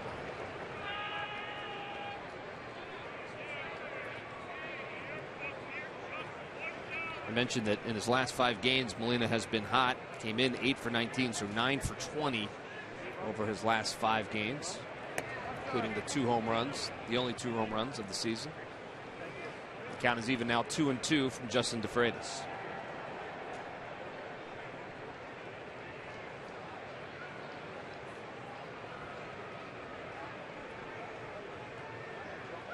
Here's the 2-2 pitch inside for a ball, so a full count to Yadier Molina. Molina is currently second in the All-Star voting for catchers behind Buster Posey in San Francisco. They two seem to keep flip-flopping every time the vote update comes out. Right now he's trailing Buster Posey by a couple tens of thousands of votes. That could change.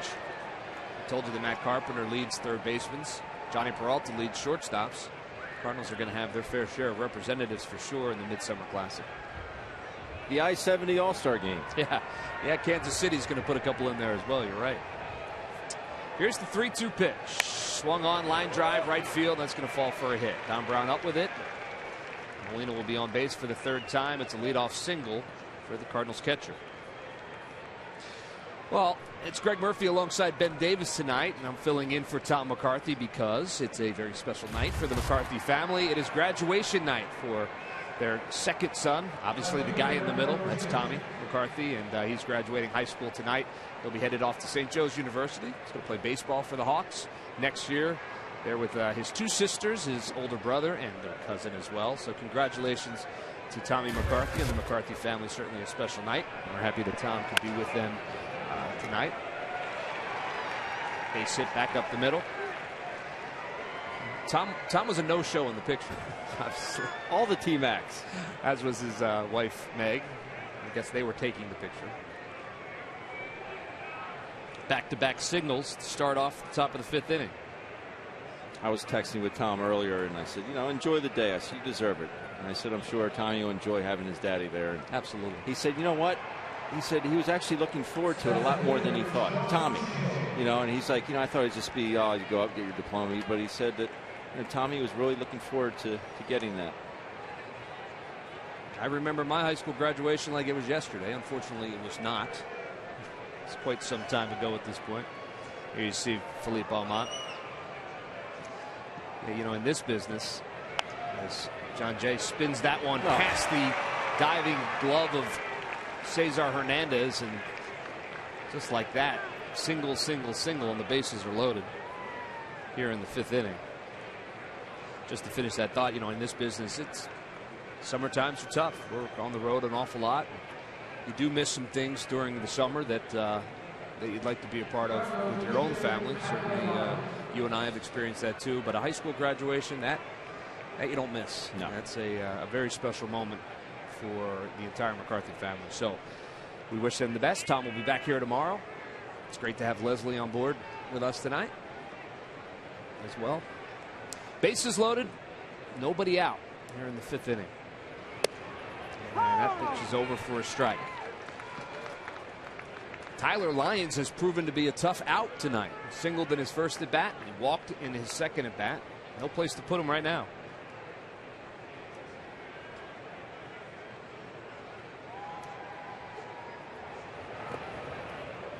Inside and low for a ball. It's 1-1.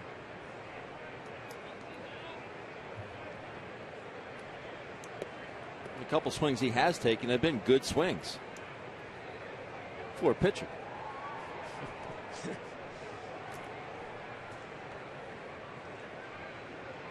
Lions kind of been up and down over the last 2 seasons for the Cardinals. It was called up last year, midway through, and got a couple of starts. Swings through that one, and it's 1-2 now to Tyler Lyons. He was selected in the 9th round in 2010. He's just 27 years old. Played his college ball at Oklahoma State. Pitched a no-hitter in the minor leagues, down single A. Here's the 1-2 pitch. Outside for a ball. It's 2-2.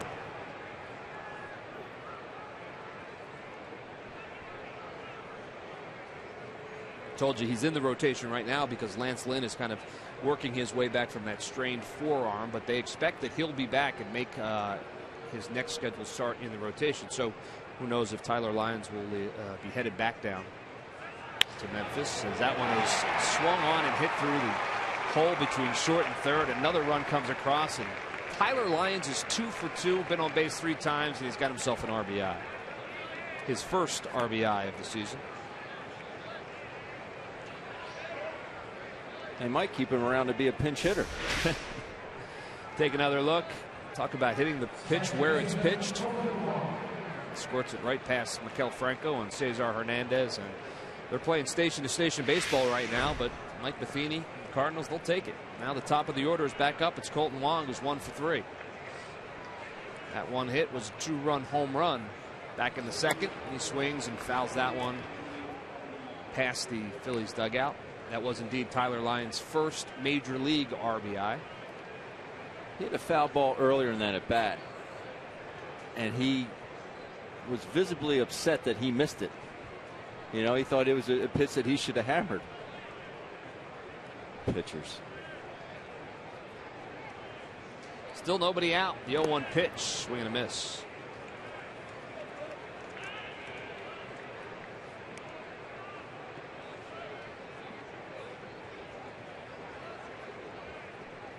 Justin Freitas is ahead of Wong, 0-2.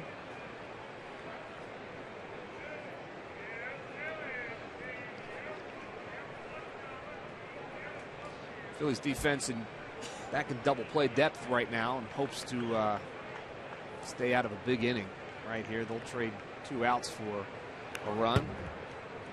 Fouled straight back.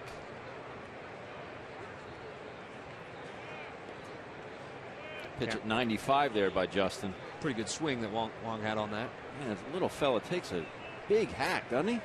I mean, it's just way too big a swing for 0-2. For the simple fact that the pitch needs to be a little bit better than that. Either go harder off the plate, move his feet, climb the ladder. I think you could do with this guy. That's what I'm thinking right now. Bases loaded. Here's the 0-2 pitch. It's in the dirt. It went the other way. Wong's able to hold up, so it's 1-2 now to Colton Wong. 1 run across. Grichuk's at third, John Jay at second, Tyler Lyons at first. 4 straight singles here in the top of the 5th.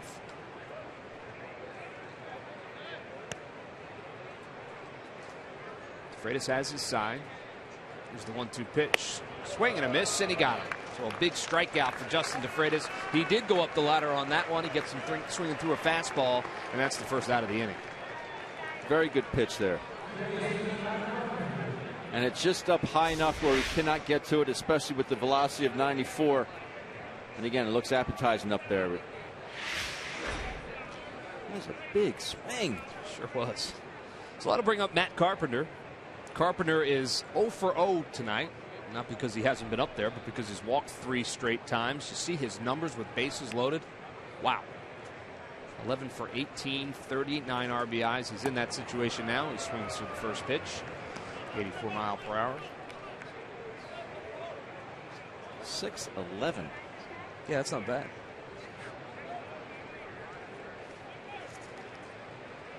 Matt Carpenter, 29 years old, from Galveston, Texas. Played his college ball at TCU. Another homegrown guy for the St. Louis Cardinals, drafted by them in the 9th round. The 0-1 pitch inside for a ball. The Horned Frogs. That's right. They're back in the College World Series this year. Correction, 13th round pick by the Cardinals in 2009. Two-time All-Star. It's nice when you get a two-time All-Star in the 13th round, isn't it? Always helps out. The 1-1 pitch is outside for a ball. It's 2-1. Cameron Rupp says, come on, bear down. No room to put Matt Carpenter.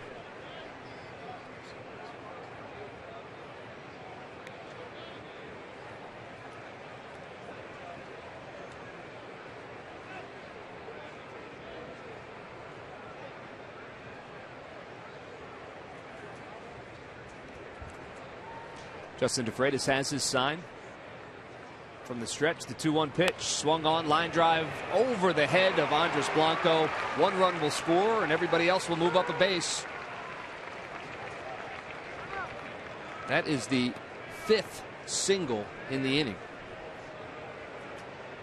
Not exactly hitting the cover off the ball, but they're hitting them where they ain't. Matt Carpenter's been on base 4 times. 3 walks and a single, and that will bring up Johnny Peralta. He's 1 for 2 tonight. He doubled, walked, lined out in his first at bat. Bases are still loaded, 1 out. It is 8-0 Cardinals. Those numbers for Carpenter just increased. 7 for 12 now with bases loaded. 40 RBIs. First pitch is over for a strike.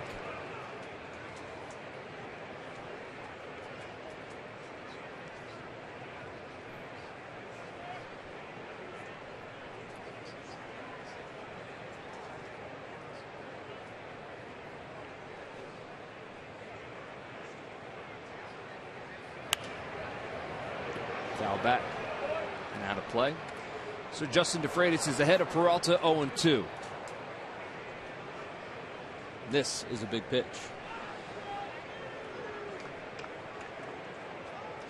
Another guy you can climb the ladder on.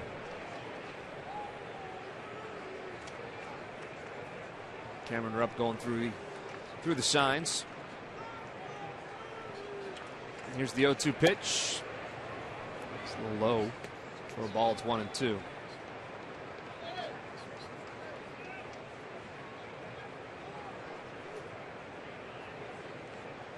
John Jay's down at third. Tyler Lyons, the pitcher. He's over there at second. Matt Carpenter at first. They all singled. 2 runs across in this inning.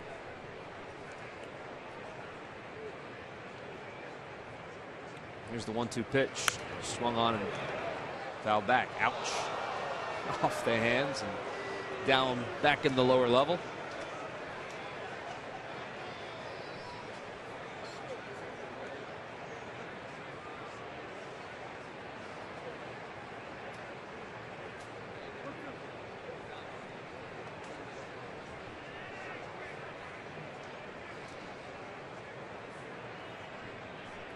So we'll do it again from the stretch. Here's the 1-2 pitch. Swung on, foul.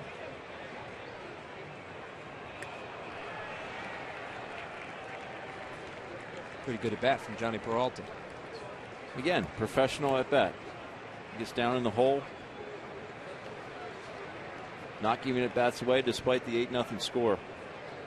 Now you see some RBIs out there. You want to like potato chips. Like the ones you guys were eating last night. Here's the 1-2 pitch. It's in the dirt. It's going to get away from Cameron Rupp. It's going to get it off far away from Cameron Rupp, but down there, John Jay froze a little bit. Wasn't able to score on that. I'm sure they'll have a conversation about that because he should have been across the plate, especially with his speed. Yeah, that ball got halfway to first base. Yeah, nice job by Justin DeFreitas to come cover home plate. But that said, if John Jay had broke when the ball got away, he would have scored easily. Phil's catch a little bit of a break there, and it's 2-2 now. to Peralta. Mark Reynolds waits on deck. 1 out here in the 5th. That one's outside for a ball. Full count. Now to Johnny Peralta. Now the pressure back on Justin DeFreitas.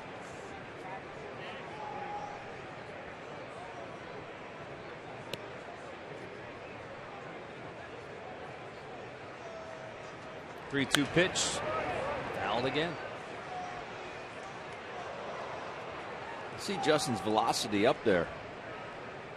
You know, again, it's not always about velocity.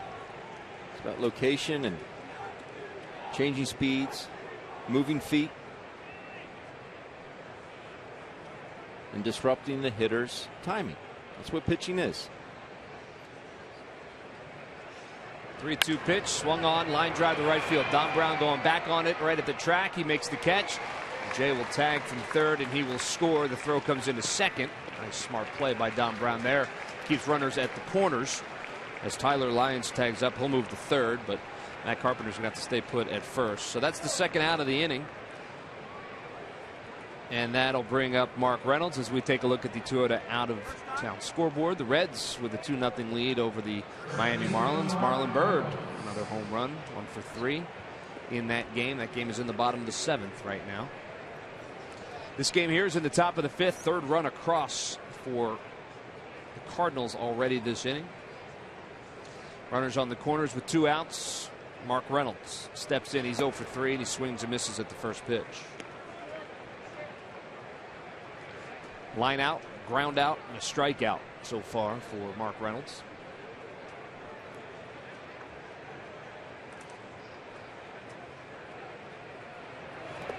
That one's in the dirt. Nice play by Cameron Rupp.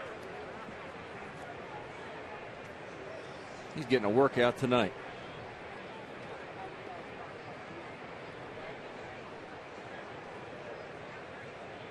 It's hot down there too. It is a warm, muggy night. 1-1 pitch, swing and a miss. It's 1-2.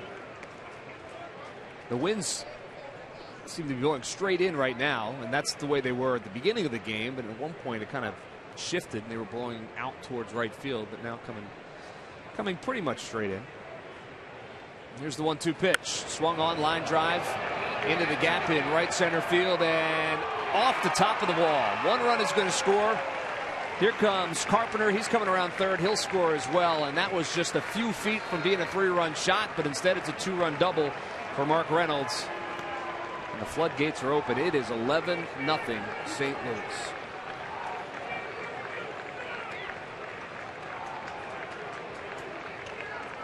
Thankfully, the wind was blowing in on that one. Yeah. I thought he had enough. I talked about Reynolds' power. His BP is impressive, but that is pretty close to getting out of here for a 3-run homer.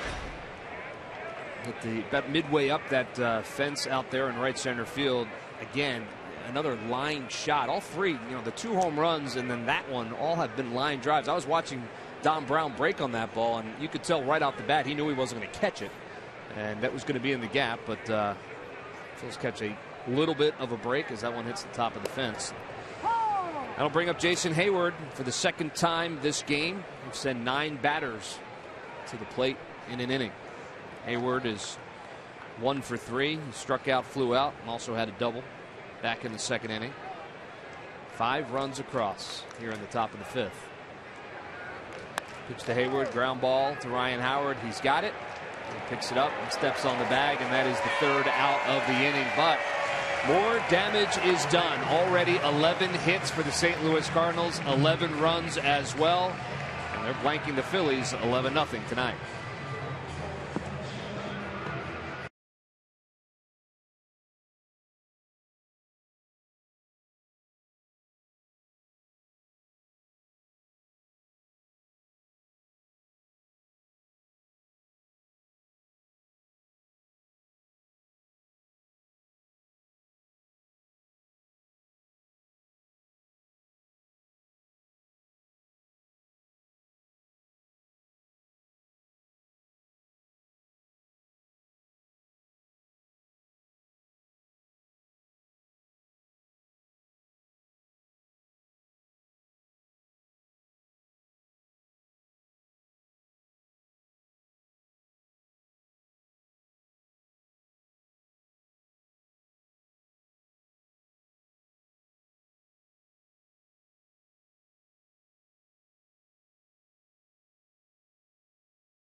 All-Star Game ballot now at Phillies.com. Voting is exclusively online and available on your computer, tablet, and smartphone. You can vote up to 35 times for anybody you'd like. And you can do it right at Phillies.com. You can be sure that some of these guys in the Cardinal Gray will be in the Midsummer Classic. And rightfully so. And they're showing why tonight. They have the best record in baseball. 20 games over 500 coming into tonight's ball game. And they're showing no signs of letting up for sure. That was one of my keys. The second key, take advantage of their struggling offense. Yeah, the Cardinals' struggling offense. That has gone away. So Andres Blanco will be the first to face Tyler Lyons here in the bottom of the fifth. Blanco was part of the double switch that brought Justin DeFreitas into the game. Takes the first pitch over for a strike, so his first at bat of the evening. Freddie Galvis out of the game now. Second pitch is a ground ball to third base. Carpenter has it across the diamond for the out. That's the first out of the inning.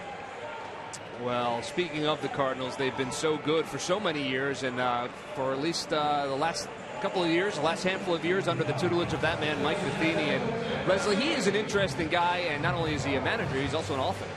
Yeah, he is, and that started a few years ago, Murph, when he wrote an open letter to parents, and that letter went viral. It's all about teaching young kids. He's very committed to youth, and if you're looking for a great Father's Day gift, this is a good option. The Matheny Manifesto, that open letter, turned into this book, and it was published earlier this year. And it talks all about how parents need to get out of the way and let the coaches coach the kids, not to have the parents on the sideline telling the kids what to do, putting pressure on them. He said coaches are like teachers. They're able to go out there and teach the kids life lessons. It's about character. It's about life skills. Those are the things that you can learn in sports. And he said he's seen many severely fractured relationships because of the parents' involvement. He said 1% of these kids will make it to the big leagues. Yeah. And the one thing that he's seen in common with those kids is the fact that they all are driven themselves, not driven by their parents, but driven themselves. And they're the ones that motivate, because the ones that are driven hard by their parents typically don't stick with it and move on and get burned out on those sports. And he said he now writes a lot of letters for kids later in life after he's coached them, and it's always about their character, because that's what he said sports is best for. Yeah, Leslie, it is really an interesting read. You know, we're approaching Father's Day 2 days from now, and you know, every father, myself included, I have 3 children, and you know, you want nothing but the best for your kids, but sometimes then being right there on the sidelines is not always, being that vocal on the sidelines, not always the best thing for the kids. And that's kind of the message that Mike Matheny was trying to get out there in that open letter that Leslie was talking about. I've read it. It's really, it's a must read for parents whose kids are playing sports, or really anything, whether they're in dance or if they're in any other kinds of competitions. Just get out of the way a little bit. What I like about it is the respect factor. You know, it's about teaching these kids respecting the umpires, respecting their coaches, respecting people who are not their parents. The parents, he says that they should sit on the sidelines, not cheer.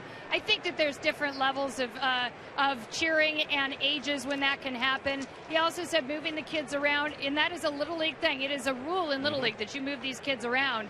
That you move these kids around to different positions, and then when you're in the playoffs or tournament ball or get older, you can then play your best players in those positions. But it's all about learning the game at a younger age. Absolutely. And the one other thing that we always talk about is, you know, it's really not a bad idea to have, if you have a son or a daughter who enjoys sports, let them play different sports in different seasons. The specialization nowadays of the kids getting, you know, into one sport at such a young age, it's really not the way to go. At least that's my opinion. I could not agree more. I couldn't agree more. I mean, I was the oddball at Malvern amongst my friends, because I only played 2 sports. How about I was the oddball. Oh, he only plays 2. He only did basketball and baseball. You know, and I think it prevents burnout. It prevents muscle fatigue. And you're right, Leslie. I mean, there's definitely something to be said for that. Cesar Hernandez turns on that one. That's a fair ball down the left field line. Ben Revere on his horse. He is rounding third. He's going to be held up by Pete McCann at third base, but that's double for Cesar Hernandez. Ben Revere has to hustle back onto the bag. Matt Carpenter receives the ball from the cutoff man.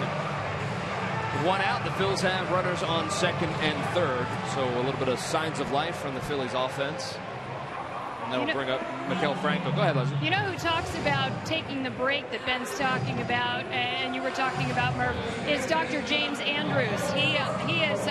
He's been saying that for about a year now. These kids need to take at least 2 months off for them to be able to repair and recover. If they don't take that time off, then they end up having injuries later. He said that a huge number, and over 80% amount of people who he does Tommy John surgery on in professional baseball players had some sort of an injury to their elbow when they were 12 or 13 years old. They can trace them back and say that's the reason why they need that break. And he's been saying that for a long time now. How about that? Well, quickly ahead of Maikel Franco, 0-2 is Tyler Lyons. Well, it's a great story. It's a great lesson. And as we head into Father's Day weekend, yeah, you know what? Tell your kid that you love him. Give him a pat on the back. And that's really all that you need to do sometimes. So Maikel Franco swings and misses through that one. So it's a strikeout for Lyons. And it's the second out of the inning. Runners at second and third. And that'll bring up Ryan Howard. It seems like every time Tyler Lyons gets even to a little bit of trouble, he's able to kind of reach back and find a different gear to get that next guy out and get himself out of trouble. And Franco really, that was not a good at bat there. Awkward swings. The last one was just, that's just not seeing the baseball. Well, that'll bring up Ryan Howard. 0 for 2. Grounded into a double play and flew out. The first pitch is a little bit inside for a ball. It's 1-0. You saw there Molina saying, make sure you keep your eye on Ben Revere down there at third. The shift is on for Ryan Howard, so nobody down there at third base holding Ben Revere on him. He's going to be able to get quite a lead. That one's over for a strike. It's 1-1. I mean, what's to prevent Ben Revere from coming to third of the way down the baseline at this point? Well, nothing. And especially as a left-handed pitcher, your back is turned towards third base. And you see him, if he was in the windup, he would score easily. 1-1 pitch. Swing and miss, foul back. 1-2.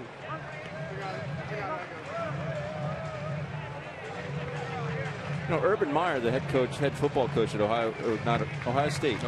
He said, he's publicly come out and said, I actually recruit kids that play more than one sport, that play just football, because other sports promote hand-eye coordination, other skills.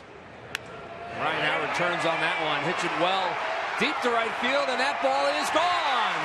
Second straight night for Ryan Howard, putting one over the wall, and the Phillies are on the board. It's a 3-run shot for Ryan Howard. Peace. Number 13 on the season, RBIs 31, 32, and 33.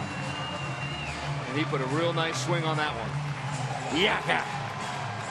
And with that home run, Ronald Broman from Reading, Pennsylvania, you've just won $100, courtesy of the McDonald's home run jackpot. Lyons just missed his spot with that breaking ball. That was a hanger. Ryan Howard's looking for it. See the extension through that baseball. Hooks it down the right field line just inside the fair pole for a 3-run jack. Ryan Howard puts the Phils on the board. It's now 11-3. And that'll bring up Jeff Francoeur. He's 0 for 2 on the afternoon, the evening. Ryan getting some congratulations. That one's low for a ball. I read somewhere today that with the 12 home runs and the 30 RBIs that Ryan was on pace to hit 29 home runs this year. Certainly a respectable number. He adds to that. 2-0 pitch to Francoeur is popped up. Mark Reynolds over in foul territory. He has room and makes the catch. And that'll be the third out of the inning. But a big blow from the big guy, Ryan Howard, puts the Phillies on the board. They still trail it 11-3.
Week is back with the big club and making a case for why he belongs. Michael has been hot at the corner with his glove since his return and has defended the left side of the infield with his strong arm.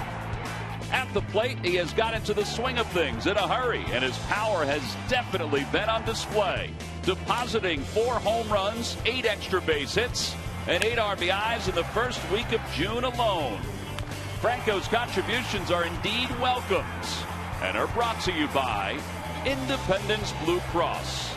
Live fearless.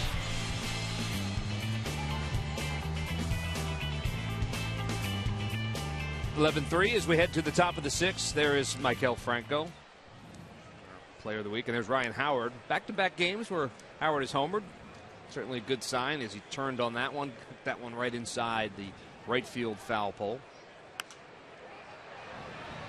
Yadier Molina is at the plate, and he fouls that one back. Justin DeFreitas back in for his second inning of work. Some activity now in the Cardinals bullpen. Carlos Villanueva is up and throwing. Right-hander. There's the 0-1 pitch to Molina, and that is nice play by Blanco. Slides, gets up. He knew he had Molina running, which gives him a little bit more time, and he's able to make the play. 4-3 is the putout. Nice play by Andres Blanco. Well, despite the score, the Fanatics still having some fun on 60s retro night. I always knew he was the fifth Beatle. Guy can do it all. Playing a little Sgt. Pepper's Lonely Heart Band. You a big Beatles guy, Ben? A little before your time. Not too much. I heard the Beatles are big, though, on the Galapagos Islands. Yes, I think the Beatles are big everywhere. Grichuk is at the plate now. He is 1 for 2 on the evening. Struck out swinging. He walked and singled up the middle. Back in the 5th inning. Also had that nice play on Jeff Francoeur out there in left field. Ooh, Cameron Rupp takes that one off the face mask. Boink. How do you guys put up with that? It's all mental. Yeah, I'll say. And he went around on that. So it's 0-2 now to Grichuk. It's mental, all right. Well, for me, Murph, there wasn't a whole lot up there to ruin. To rattle? Just mess up your hair, that's all. Here's the pitch. That one's in the dirt. And that makes the count 0-2. The scoreboard has 2-1 here, but I think our scoreboard is 1-2, and I think that's right. So the count is 1-2 right now to Randall Grichuk.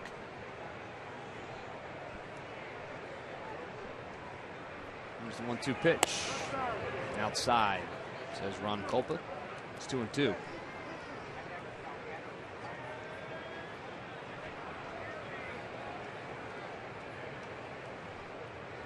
There you see the Cardinals bullpen.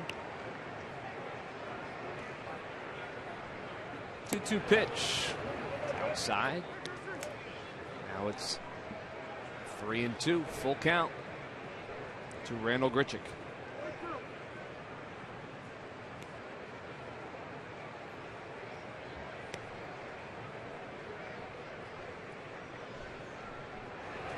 That one is swung on and belted. Jeff Francoeur turns around. No doubt about it. About 15 rows deep. And Randall Grichuk has his 4th home run of the year. It's now 12-3 Cardinals. And this is what the Cardinals do. Matt Holliday's out. Randall Grichuk steps up. You know, hitting his 4th home run of the year. We talked about the strength of his hands and his forearms. Starts in an odd position, but gets that bat centered up above his head. Pulls his hands through. And that ball was smoked. No doubt about that one. You saw Justin DeFreitas just drop his head after that one was hit, as that was a ground ball to Blanco. Jay was thrown out at first for the 2nd out of the inning. But man, that was hit a long way. But again, the longevity of the Cardinals' success, how they've been able to sustain this for so many years. They find guys that fill voids, they come up and they play. So Tyler Lyons' night is over as a pinch hitter has stepped to the plate for the Cardinals, Garcia. So I guess we're going to see Villanueva. Greg Garcia steps in as the pinch hitter. He was just called up today for the St. Louis Cardinals from the Memphis Redbirds. Boy, is it hot there. Beautiful ballpark, but it is hot. What a great city, Memphis, Tennessee. It's inside for a ball. It's 2-0 to Greg Garcia. He's the number 20th ranked prospect in baseball.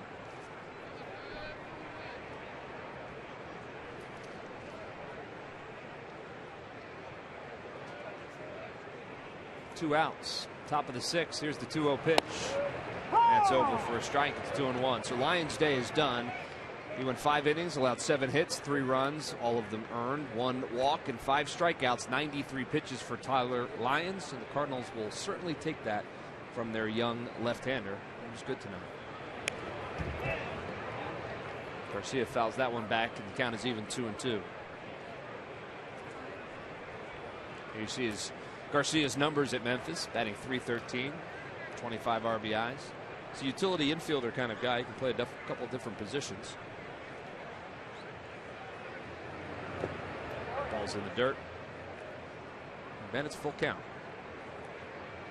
Good take there by Greg Garcia. It's a slider. He must have seen it right out of his hands. Didn't even budge. That ball in dirt. So DeFreitas has his sign from Rupp. 3-2 pitch. Foul back.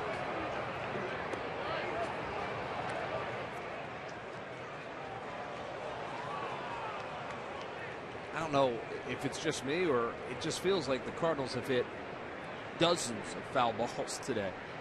You know, they don't go down without putting up a fight. That is for sure. 3-2 pitch.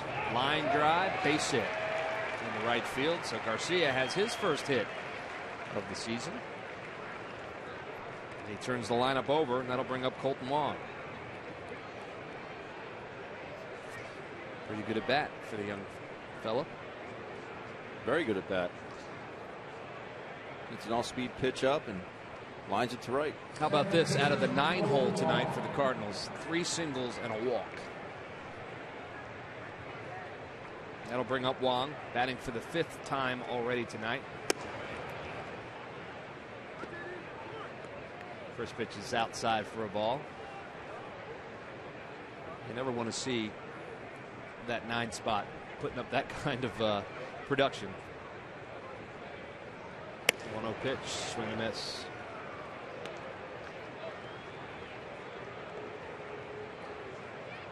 Wong is 1 for 4 tonight, but that one was a 2-run shot back in the second.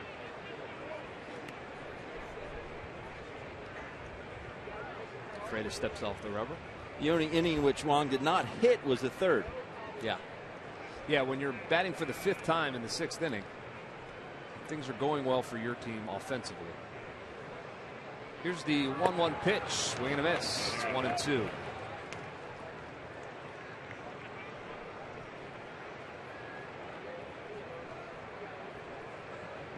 .57 pitches for Justin DeFreitas so far in his 2 innings of work. Here's the 1-2 pitch, swing and a miss, and he got it. Nice play by Cameron Rupp. So Wong is a strikeout victim. That's the 3rd out of the inning, but the Cardinals put another one on the board, and it is 12-3 headed to the bottom of the 6th.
Double the lovin' at McDonald's with a double cheeseburger and small fry for just $2.50. McDonald's, I'm loving it. By Chevrolet, visit your local dealer at ChevyDealer.com. And by Budweiser, still brewed the hard way. This Bud's for you. 12-3 is the score. We head to the bottom of the sixth. Greg Garcia will stay in the game, and he'll bat second, or he'll play second, and fill that spot. Colton Wong in batting first now. Carlos Villanueva doing the pitching. So Colton Wong out of the game. Carlos Villanueva, there you see his numbers, 3-2 with an ERA of 1.09. Well, it is retro night here at Citizens Bank Park as we take a look back to the 1960s. We all remember, well, I don't remember that, but I'm sure certainly some folks do. July 20th, 1969. I don't think the Fanatic was there. One small step for man and beast. But he was there tonight, apparently.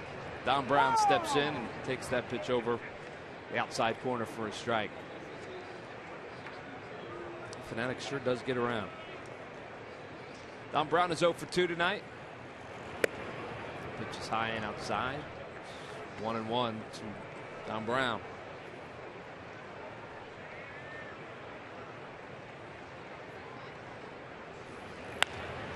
And he singles through the ball between first and second. Base hit for Don Brown to start off the sixth inning. Villanueva left that pitch up a little bit. Don Brown didn't miss it. No, he didn't. 3 hits that Don Brown has this year, all are singles.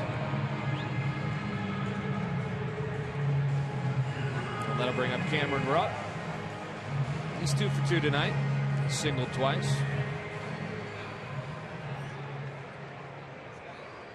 He's got that batting average up to 260, as you mentioned, Ben. He steps in against the right-hander Villanueva. Takes that first pitch over for a strike.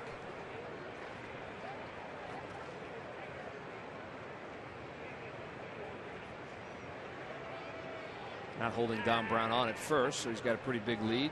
Reynolds plays right in front of him. And check swing from Rupp, no swing. Says Vic Carapazza down there at first.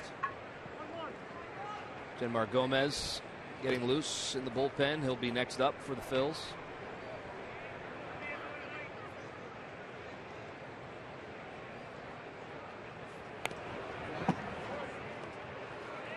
Check swing foul. I don't know why Reynolds is playing in front of Don Brown here with the righty up. You think he would play behind. Right now, you just look for outs. For outs, you're up by 9 runs.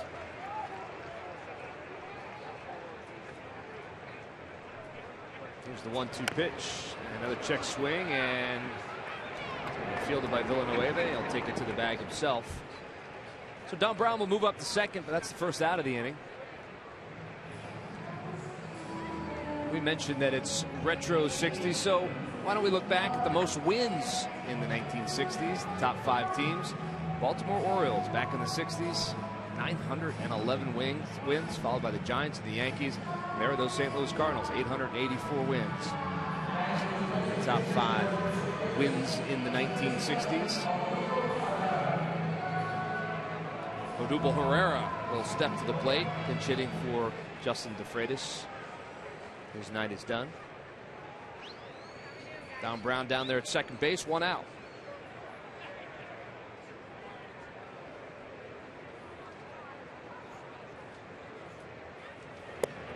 First pitch to Herrera is over for a strike.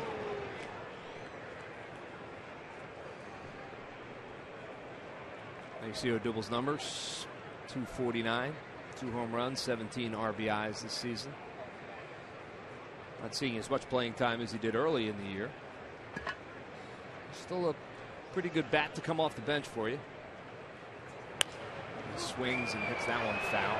So it's 0-2 now to Odubel Herrera. Yeah, his playing time, I wouldn't even say it was cut in half. No, more. Yeah, it's definitely more so than that. Well, you know, the Phillies have had all season long on their roster a couple extra outfielders. Ryan Sandberg trying to juggle and get these guys playing time. And let's face it, Herrera started out hot, but cooled off significantly. It seemed like the second time through the National League, guys were starting to figure him out a little bit. So it's up to him to start making that adjustment as he swings through that one. And he is a strikeout victim for the second out here in the bottom of the 6th. So that'll bring up Andres Blanco. Entered the game in the 4th inning. Part of a double switch. He's 0 for 1 tonight.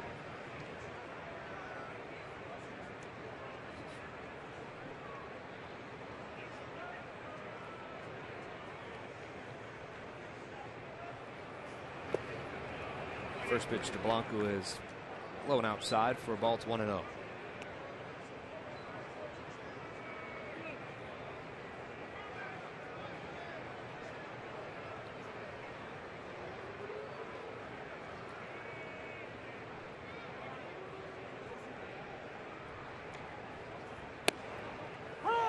That one's over for a strike. Count is even at 1-1. There's Gomez. A watchful eye of Rod Nichols.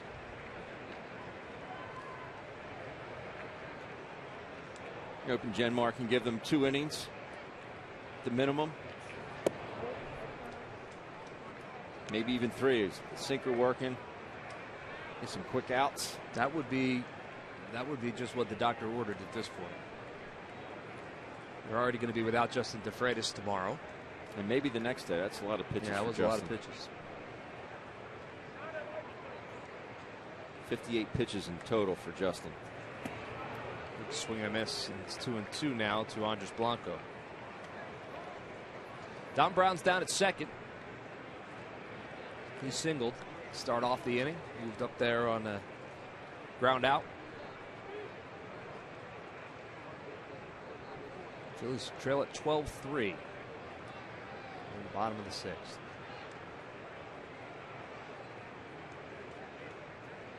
Here's the 2-2 pitch. Swing and a miss, and he got it. So that is the 3rd out of the inning. And the Phils struggling to put runs on the board. They leave another runners in scoring position. And we'll head to the 7th inning. Phillies trail at 12-3.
Well, how do I follow that? Time now for your Delaware Valley Honda Dealers game summary. It has been all Cardinals tonight.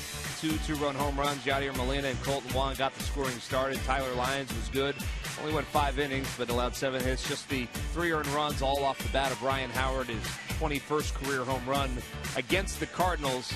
How about that? The starters with a new franchise record, 24 consecutive games, and a Phillies starter has not been able to get a win. That is a franchise record, not one that the Phillies were hoping to set. But nonetheless, they did. Jenmar Gomez is the new pitcher for the Phillies. See his numbers. He has been pretty good of late. Seems to have figured some things out. And they've been relying on him in some pretty big spots. This isn't one of them. What they'll hope is that he can put together some innings for them and maybe get them into the 8th inning without any more damage. These Cardinals not changing their approach despite the 9-run lead. Still up there attacking early. And it's Pete Kozma now who's into the game. Matt Carpenter's night is done. I think you'll see a lot of these Cardinal everyday guys come out next inning. Kozma pops that one up. Ryan Howard into foul territory, makes the catch. That's the first out. And Carpenter had a pretty good night. 3 walks and a single. And on base for all 4 times. Well, these lucky fans are today's Citizens 7. They will each receive a prize pack courtesy of Citizens Bank. The banking is simple, clear, and personal. And that's helping you bank better. Citizens Bank. At least they get to walk out of here with something. It's always nice. 1 out here in the top of the 7th. And that one is popped up and out of play.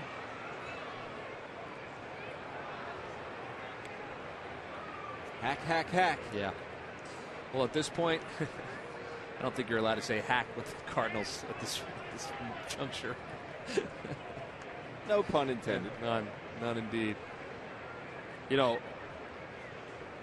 that is worth talking about. We've talked about it over the last couple of days as Johnny Peralta swings through that. Makes it 0-2. But, you know, the Cardinals organization, of course, if you haven't seen the stories, under a federal investigation for hacking into the Houston Astros database on players and personnel information. And not a whole lot of information out there yet as this one is lofted into right field. Don Brown hardly has to move for the 2nd out of the inning. But, you know, it'll be interesting to see how it all plays out because, you know, the Cardinals are certainly one of the most storied franchises in baseball. Very often when you talk about baseball teams and organizations in sports, I think many of us, I know I have, point to the St. Louis Cardinals and say, you know, that's how you do it. That's the right way to do it. We don't know who was involved. Certainly the highest members of their front office have said they knew nothing about it. And I have to believe that at this point, that the investigation is ongoing, so there's not a whole lot of information out there. What we do know is that there was some kind of breach of security, and the Cardinals were involved. So as that story plays out, it'll be interesting to see what happens in terms of Major League Baseball, if any punishments will be handed down. But you hate to see that because, you know, if you're a baseball fan, the Cardinals are a good part of our game, no doubt about it. Year in and year out, and a lot of folks wonder, well, how do they do it, and how do they do it every year? So you're thinking, is this something that they've done before? A lot of questions are going to pop up, but this is, I mean, this could be a big deal. Yeah. When you talk about federal government getting into something, I mean, it's a big deal. And yeah, the Justice Department and the FBI are the ones that are investigating right now, and you know, it stems from Jeff Luhnow, who used to be part of the Cardinals organization, who's now the general manager for the Houston Astros. He left a few years ago and went down to Houston and brought with him some of the other members of the front office in St. Louis. So you would think that certainly hadn't happened before then. They were able to kind of you know, break into a system that they were familiar with, is the story that we're being told. So even if it just happened over the last couple of years, certainly doesn't lessen what kind of impact it could have. So we'll keep our eyes on it as the investigation continues, but there's no denying that these guys get the job done out on the field. And we have seen that firsthand so far as the Phils have not been able to figure out the St. Louis Cardinals this season. Well, hey, Phillies fans, next time you're looking for great seats, get the StubHub, where there are no surprise fees to check out. That's right. On StubHub, the price you see is the price you pay. StubHub, the official fan-to-fan ticket marketplace of Phillies.com. 2 outs. Runner on first. It's Mark Reynolds. Jason Hayward's at the plate. First pitch to Hayward is low for a ball. It's 1-0. I think one of the reasons Gomez has thrown the ball better lately, he started off, we saw him in spring training, we like the stuff, but he started off the regular season kind of slow. And I think the emergence of that first pitch he just threw, Jason Hayward, that changeup, has come a long way, and he's gotten some outs with it. There it is again. You know, he was pretty much sinker, mixing a slider every now and again. But the changeup has come a long way for him, and it's a field pitch. And the slider's been, you know, serviceable. And it's just something that, you know, if you come out of the pen with 3 pitches, it's obviously a lot better than most guys out of the pen only have 2. 1-1 pitch, ground ball to shortstop. Hernandez circles it, fires, not in time.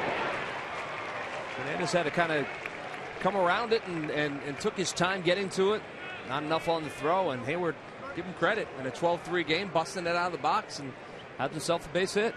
You could smell a hit there. Blanco unable to get to second base. The simple fact that he was in a shift, and you know, hitters, you smell it. When you smell a hit, I always smelled them. I just wasn't able to beat them out, Murph.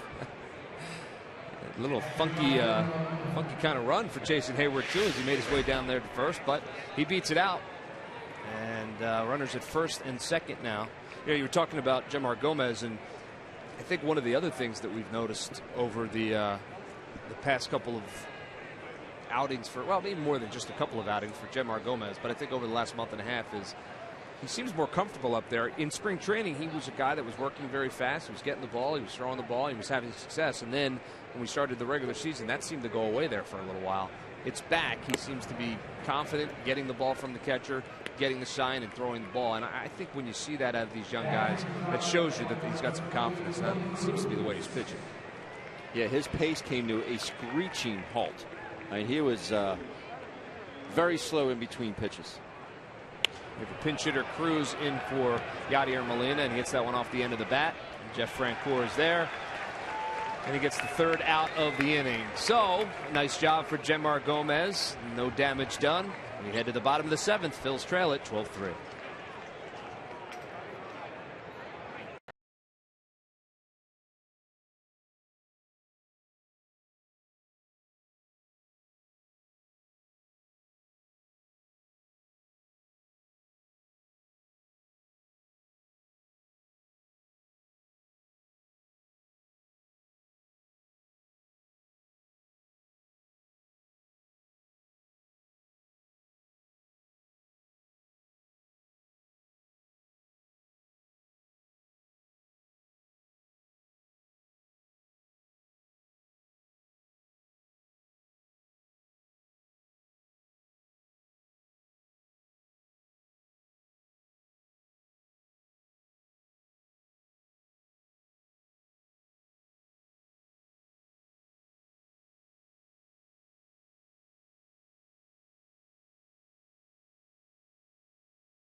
Phillies trailing it, have been all game long.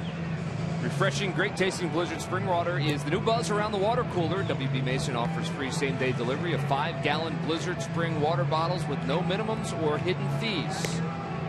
Here's WB Mason. All kinds of changes defensively for the Cardinals. We'll get you caught up on all of those in just a second. All of a sudden, it seems as though a spring training game has broken out a little bit in terms of some player movement. So we're going to see Mike Matheny use a lot of his guys that maybe don't get to see as much playing time. Peter Cosma is staying in the game. He is playing shortstop. There's a new catcher behind the plate. Molina's night is done. Tony Cruz is now your catcher. Reynolds went from first base to third base. And another call up today. Xavier Scruggs is now playing first base. They called up two young guys today. Both of them have gotten in. That's one of them. Garcia has that one taken off the chest, but he throws it over to Scruggs. So the two guys who have played down at Memphis over the past couple of weeks connect for the 4-3 out here in the bottom of the 7th. And with that, it's time for the Major League Notebook. We bring in Leslie Goodell. Leslie? Yes, Murph, the Major League Notebook brought to you by St. Joseph's University. The Indians have signed left-handed pitcher Brady Aiken to a minor league deal, hoping he is worth the gamble. You may remember the former #1 overall pick by the Astros was not able to come to terms with them because of the fact that they were concerned about his elbow. He had Tommy John surgery in March, and he won't pitch again until next year. And A-Rod is officially the 29th member of the 3,000 hit club. A solo home run in the first inning at Yankee Stadium tonight off Justin Verlander. Just 2 Yankees in history have 3,000 hits. The other being, of course, Derek Jeter. And just 3 guys who have hit their 3,000th hit with a home run. Derek Jeter, Alex Rodriguez, and Wade Boggs. Boggs did it as a member of the Tampa Bay Devil Rays back in 1999. Yeah, how about that? That's hard to believe that there's only that few number of Yankees to have 3,000 hits. Thank you, Leslie. He's the 29th player in Major League Baseball to reach 3,000 hits is Alex Rodriguez. He joins Hank Aaron and Willie Mays as the only players in Major League Baseball with 600 home runs and 3,000 career hits. There you see the active career leaders. A-Rod sits atop of them all right now with 3,000. Big swing and a miss by Maikel Franco. You saw Ichiro Suzuki right on his tail, not too far behind. Obviously there's going to be questions surrounding everything that Alex Rodriguez does before tonight and here on after. But 3,000 hits, 600 home runs, certainly rarefied air in Major League Baseball. It sure is, and that's we all know about the PED use and missing a whole year. I missed a whole year of baseball, and obviously those numbers are tarnished with the usage, but still a lot of hits. A lot of hits indeed. Villanueva still on the hill for the Cardinals. He's got 2 quick outs here in the bottom of the 7th, facing Maikel Franco. The count is even 2-2. 2-2 pitch off the end of the bat and fouled back. Speaking of hits, let's go back to the 1960s. Most hits in the 1960s. How about that guy at the top, Roberto Clemente? The Pirate great, 1,877 hits. Hank Aaron, Pinson, Maury Wills, Ray Brooks Robinson as well. Big names on that list. I'll say. Another foul ball for Maikel Franco. Yeah, the 1960s was a pretty good era of baseball, for sure.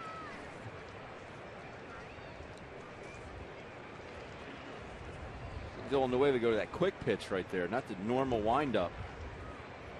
He went and sped everything up. And that one is a ground ball back up the middle for a base hit. So that's the 2nd hit of the night for Maikel Franco. And it's a 2-out base runner here in the bottom of the 7th.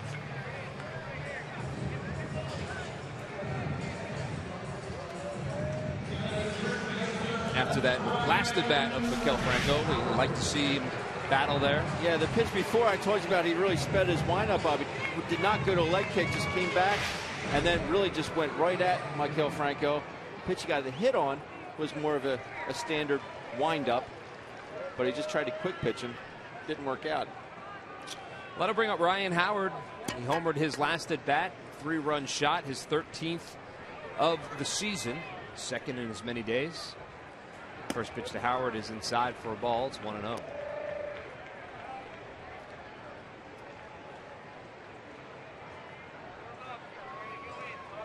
Howard batting .237 now on the season. 33 RBIs. Really good AB by Maikel. Saw 7 pitches. It's a single up the middle. That one's inside, says Ron Kolpa. It's 2-0 to Ryan Howard. Encouraging, though, coming off of that at bat that you had said, pretty poor at bat in his last goal around. It was bad. Yeah. I mean, it wasn't. It was flat out ugly. Nice to see he's able to bounce back, with his next at bat. And that's all part of the maturation of a young player as well. Just put those at bats behind you, regardless of how good or bad or whatever it was. Because, that at bat was so bad, it's one you could easily forget. Here's the 2-0 pitch, and it's line foul right past Juan Samuel. Who didn't even budge. He did. If it would have hit Sammy, it would have dented the ball. Man's made of iron. He sure is. We should all look that good. I was teasing him when we were on the road. What are you, 30? 32?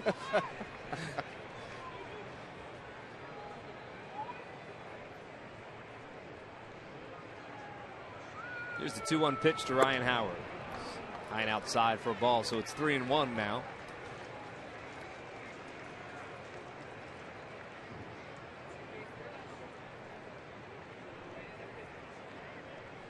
Jeff Francoeur waits on deck.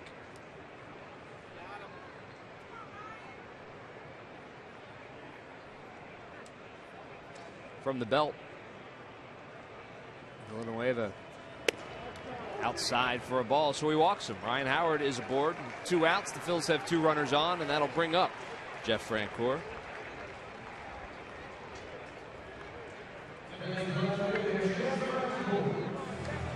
Francoeur 0 for 3 on the night.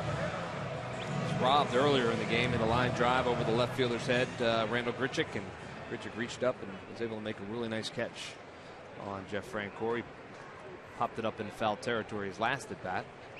Mark Reynolds over there at first. So he steps in and swings and fouls the first one back. Coming into the game since May the 4th, Jeff Francoeur has been one of the Phillies' best players, whether it be in the field or at the plate. He was batting .338 with 6 doubles, tripled, the 2 home runs, 17 RBIs, all since May the 4th. He started out slow early this season, but he's really turned it on and been a really good addition to this Phillies team, both on the field, and we say it all the time, but in that clubhouse as well.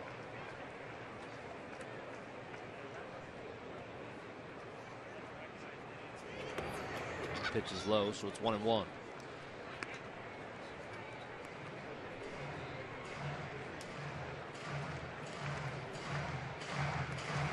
You asked him how he's felt in subsequent days since pitching? I haven't. I didn't get a chance to talk with him today. I know he was a little sore yesterday, but obviously feeling pretty good in the starting lineup tonight. And he swings and lines that one into left field for a base hit. They're going to have to hold the runner at third as that ball has quickly gotten in by Grichuk.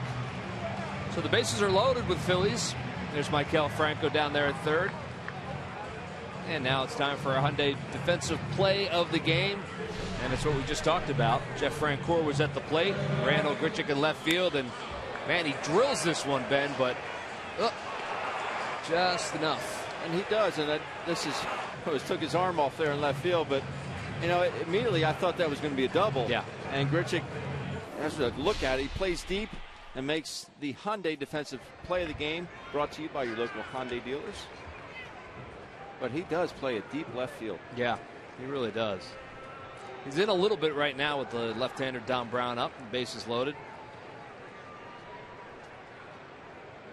First pitch to Brown is swung on and hit deep to center field. Not too deep. Jay's able to settle under it and make the catch. So one pitch swinging with the bases loaded is Dom Brown, and that's going to end the threat. The Phils aren't able to put anything across here in the 7th inning. They still trail it 12-3 as we head to the 8th.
The official entertainment provider of the Philadelphia Phillies.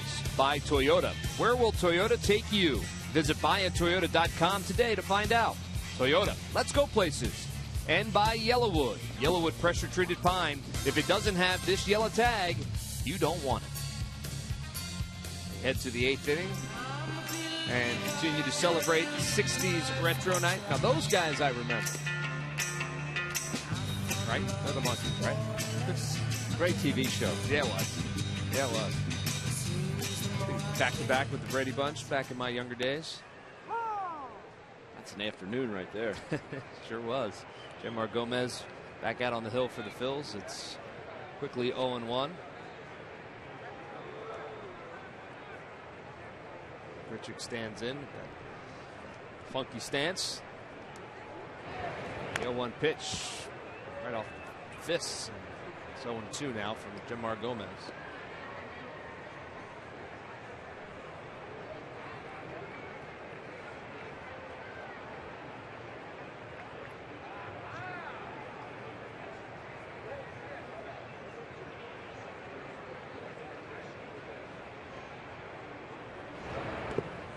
Slowing outside, so it's 1-2 now to Grichuk. Cameron Rupp still blocking balls. Sure is. He will sleep well tonight. I really don't remember this many balls in the dirt. It often seems when Rupp is behind that plate, he is constantly going down and blocking pitches. That's what it seems to me. 1-2 pitch, ground ball into the hole and into left field for a base hit. So Grichuk is aboard. 3 for Second 4 on the straight night. hit. Yeah, second straight hit. Well, don't forget, free to fans 14 and under. The Fanatic alternate style jersey, compliments of Pico. Sunday, June 28th, 1:35 game here at Citizens Bank Park. The Nationals are in town. The series starts on June 26th and runs through the 28th. Tickets are available. You can order them now at Phillies.com. So 1 on, nobody out here in the top of the 8th inning. John Jay steps in, and he lines one foul down the right field line. Remember when I said that that seemed like the Cardinals were hitting a lot of foul balls? Mm-hmm.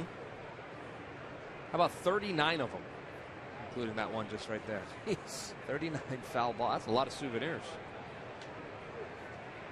Thank you, Carl Graber, for that.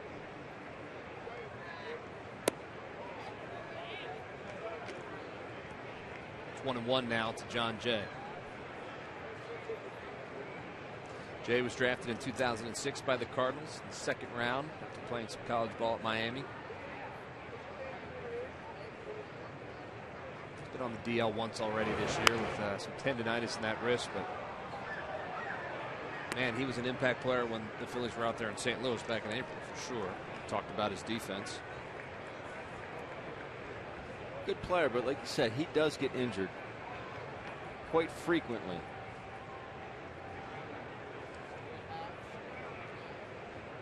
Well, Gomez is ahead 1-2. Sorry, Ben. Yeah, no, I was talking about players that get injured quite often.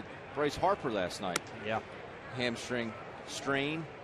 And he did it, and it was odd. Did you see the highlight? He came up throwing from right field, and as soon as he threw the ball, and I thought it was his knee. I thought his knee buckled, but he immediately grabbed his hamstring, and missing tonight. And but that's a guy that just, well, you play as hard as he does, I guess. You're going to see a lot of injuries. It just seems like, it's reckless abandon. You just watch one of his swings, and you can't imagine why he doesn't wrench his back on every swing. Man, oh man, what a season he's putting together. The count is full now to John Jay. Well, what are you going to tell a guy? Don't play as hard? Right. And you can't. He wouldn't be able to do it even if you told him. There's the 3-2 pitch over for a called third strike. So Jemar Gomez gets John Jay standing and looking. He's got the strikeout. That's the first out of the inning. Well, every time the Phillies retire the opposing team 1-2-3, Comcast will make a contribution to Phillies charities. Phillies baseball is brought to you by Xfinity, the official entertainment provider of the Philadelphia Phillies. And look, that it's happened. Well, it hasn't happened yet tonight for the Phils. Won't happen this inning. Pitch is outside for a ball. It's 1-0. Just one of those nights for Phil's pitching. Philippe Almont never really got it going today. Walks were a problem, 7 of them. A couple of long balls as well.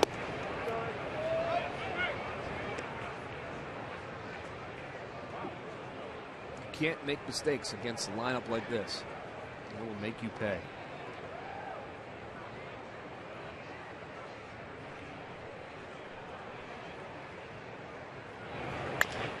Ground ball. Blanco to his left. Reaches, and he only has one play at first, but he throws it away, and it goes into the Phillies dugout. Couldn't get his feet set. And momentum was pulling him to his left. And that'll move the runners up to second and third. So that'll be an E4 on Andres Blanco. That's a shame because he did have him out. It's just like you said, the momentum is carrying him towards the foul line. And it's hard to get your arm to not follow that momentum. Yeah, and you could see he almost double clutched a little bit to try and get his feet underneath him. Ryan Howard had no chance at that baseball. And it skips into the Phillies dugout. So get to move up to second and third. So 1 out, runners at second and third. And Carlos Villanueva is going to get in a bat.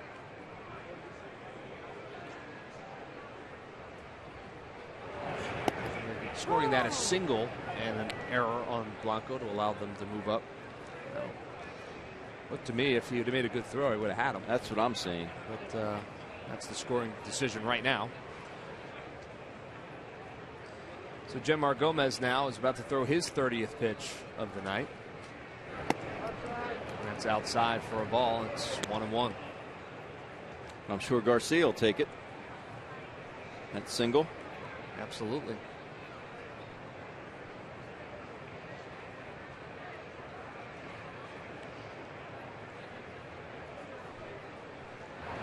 One pitch, swing and a miss. It's 1-2. If you're Jemar Gomez right now, you just need to go right after Carlos Villanueva. You can imagine how many at bats he has this season. Probably none.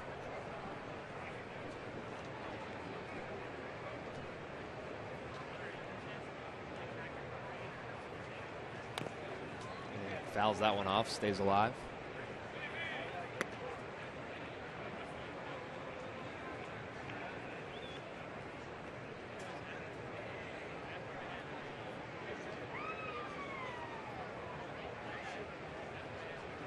Runners lead off second and third.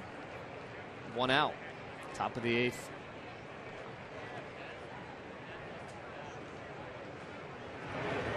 One-two pitch. Swing and a miss, and he got it. So that's a strikeout for Gomez. The second out of the inning.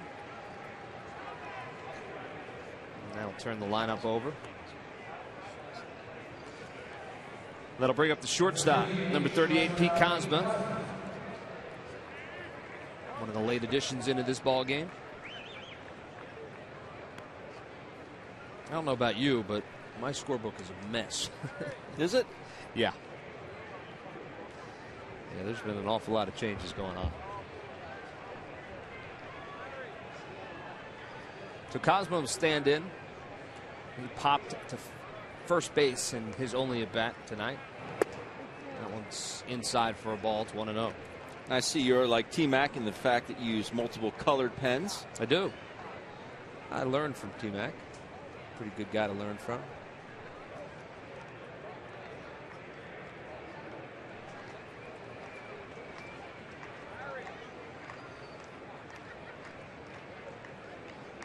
The 1-0 pitch is over the outside corner for a strike. It's 1-1. You have a lot more numbers on your scorebook and a lot more notes than I do. Yeah, yeah. Probably a lot more than T-Mac too, because that guy remembers everything. It never ceases to amaze me. I like to write it down.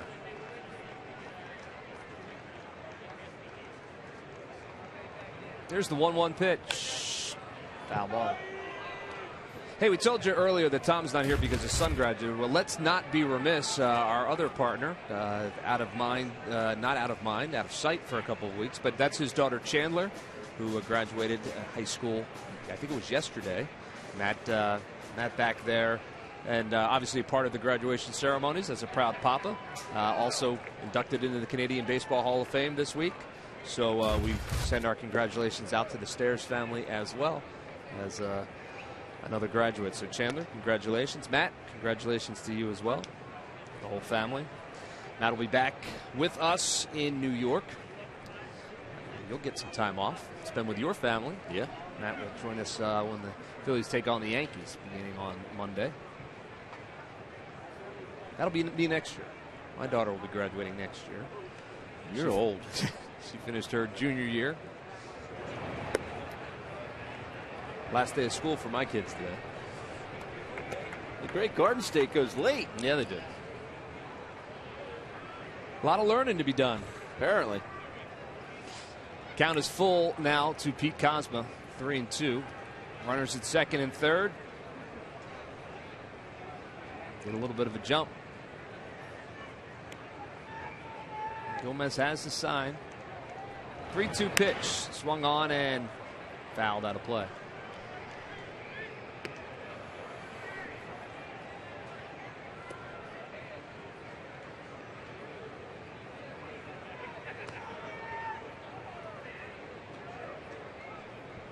You guys done in Pennsylvania somewhere around April, right?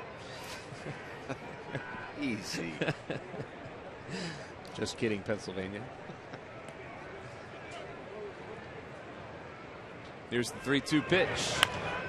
Grounded foul. Ben likes to take some shots at the Garden State sometimes. Never. Hey, any place that has good duck hunting is fine by me, Murph. There you go.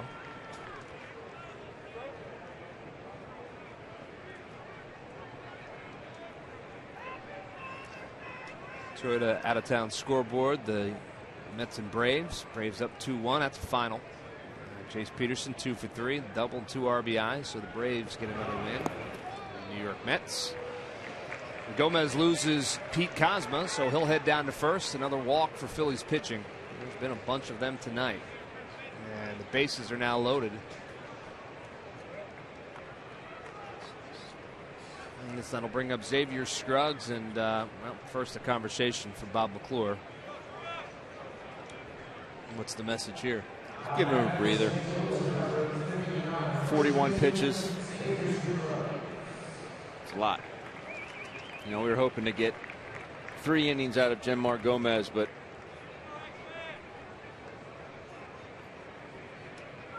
it's like Jake Diekman's up in the pen. The Phillies. He was a real bright spot last night, coming back from AAA. I had a really good conversation with him before the game yesterday, and just talking about his mindset. And we talked about the experience at AAA. No one wants to be sent down there. We had that discussion, but he really felt like once he got there, it was a very good experience for him. He's back. He's got a little bit of a different mindset. So saw that yesterday, and going forward, that is exactly what the Phillies will need out of their lefty, Jake Diekman. So conversation with Bob McClure is now over. Xavier Scruggs will step in. Made his major league debut last September 2014 and started the season down in Memphis. Was called up earlier this year, had 1 at bat, and then was sent back down. And now he is back, called up today. And he'll get his 2nd at bat of this major league season.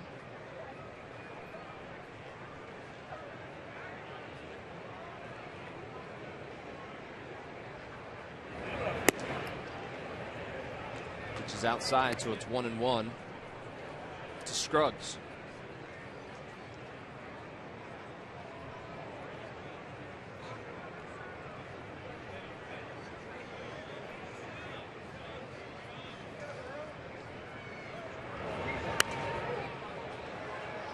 Another souvenir into the upper deck. How many is that now? Well, let's see. It's been about 5 since Carl told us. So I'm going to guess around 44 foul balls.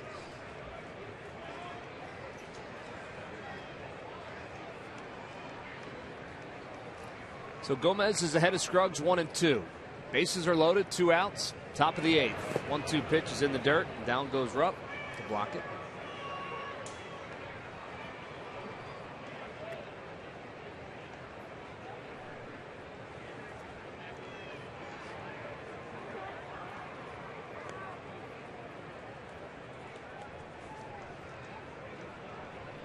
I think Cameron might end up in the cold tank tonight after the game. Waist down, ice water. Like a scene from Major League. It works. Here's the 2-2 pitch. Over the outside corner, called third strike, and Jemar Gomez is able to get through the top of the 8th inning with no damage. Loaded him up. 31 pitches it took, but he got out of it without anyone crossing the plate. But the Phils still trail at 12-3. We head to the bottom of the 8th.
Phillies road trip to San Diego, California, August 6th through the 10th. The trip includes 4-night accommodations, brunch with the Phillies broadcasters, tour of Petco Park, tickets to all 3 games in San Diego, and a custom Phillies road trip polo shirt. Interested? See Phillies.com. Phillies Vacations, or you can call 1-877-833-7326 to plan your trip. San Diego, not a bad place to be that time of year, right? Not so much. The best part of San Diego is in the middle of August. You know what? It's not all that hot. No, it's generally not. It's a great place to visit any time of the year. So Carlos Villanueva's night is done, and Miguel Sokolovich is the new pitcher for the Cardinals. You see his numbers in 7 games, 2-0, an ERA of 1.17. It's been good for the Cardinals since joining their staff. Sokolovich. He's from Caracas, Venezuela. Cameron Rupp's 2 for 3 tonight. Cody Ashley has moved on to the on-deck circle for the Phillies. He'll get an at-bat tonight. Face the right-hander Sokolovich.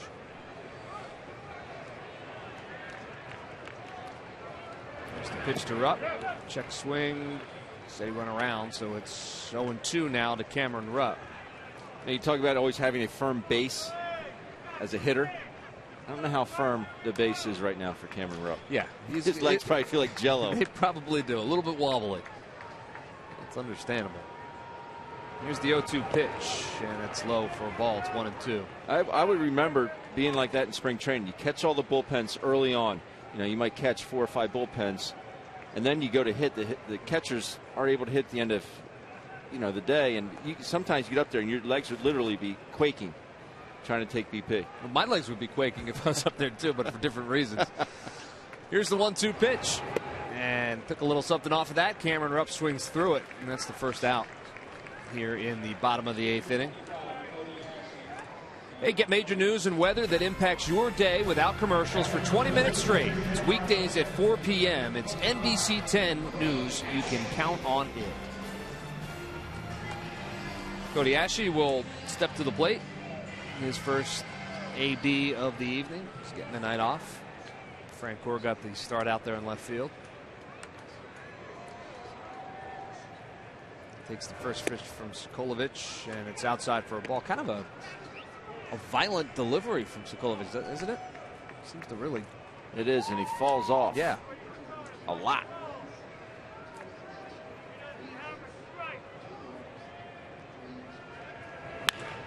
And Ashe turns on that, but it's foul. Skips into the stands. And when I say skips, it skipped. That's 6 different times before someone able to catch that. So it's 1-1 to Cody Ashe. Ashe batting .222 on the season. And he swings and turns on that one. Hits it a long way, but that is foul. Into the upper deck. Section 310 to be exact. Good eyes, Murph. Those contact lenses are working. Cheater. Sokolovic is ahead of Cody Ashe 1-2 from the stretch. 1-2 pitch. Foul back.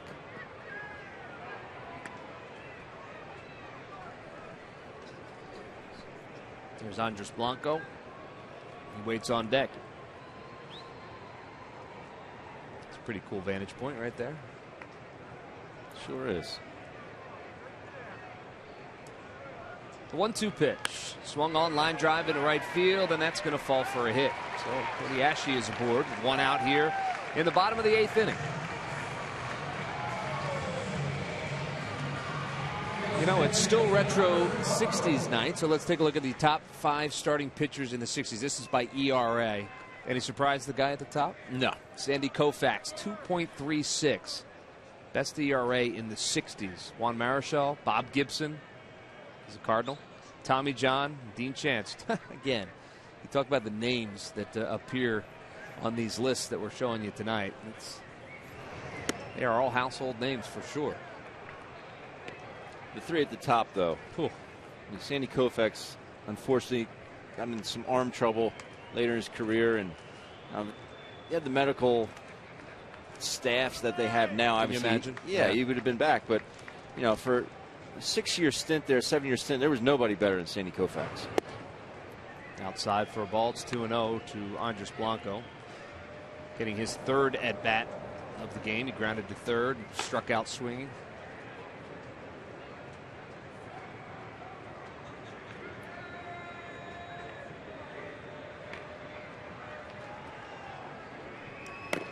Ashe gets his lead off at first. And that's outside for a ball. So it's 3-0 now to Andres Blanco. This is not what they're asking Sokolovic to do. With the 12-3 lead, you certainly don't want to be giving guys free passes at this point of the night. No, you don't.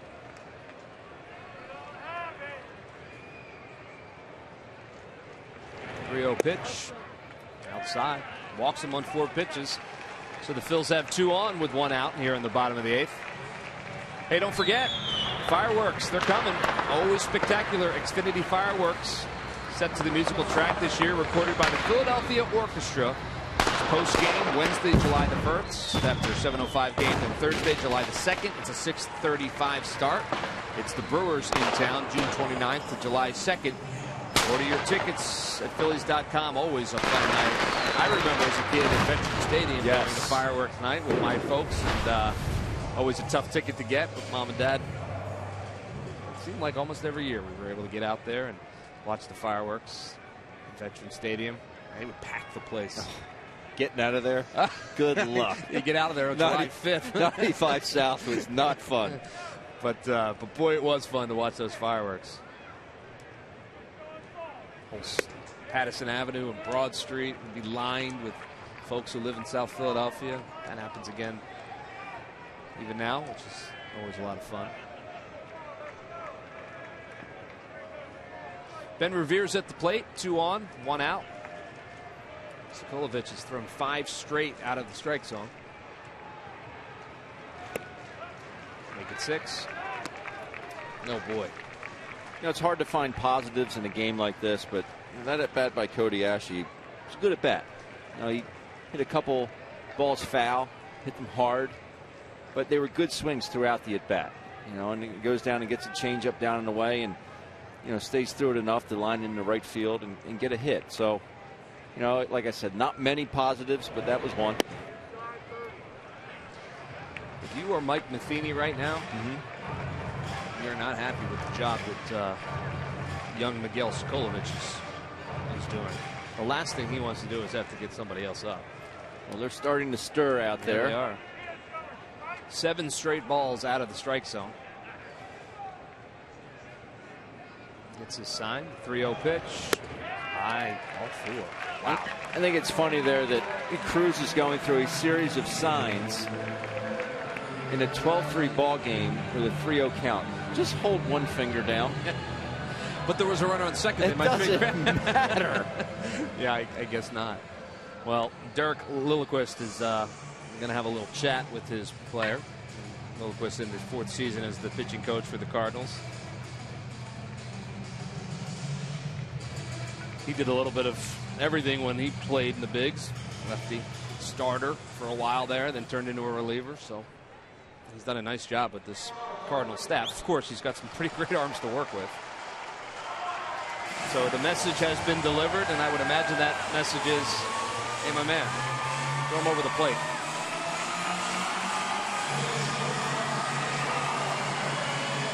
So Cesar Hernandez will step in.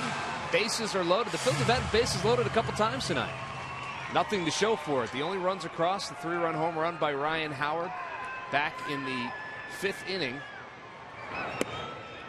Once again, another night of having trouble getting hits with runners in scoring position. They've got another chance now here with 1 out.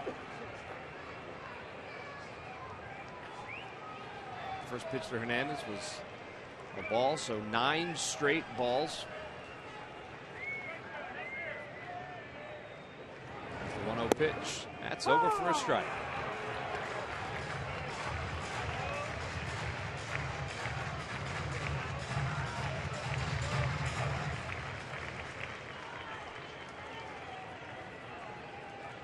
And is 2 for 4 tonight with a double, single, run scored. Here's the 1-1 pitch. Swing and fouled in and out of the glove. Cruz. Odd swing there by Caesar. Got tied up on a breaking ball. Off-speed pitch at 81 miles an hour. Usually as a hitter you have a tendency to be out in front. That ball was in, and an odd swing.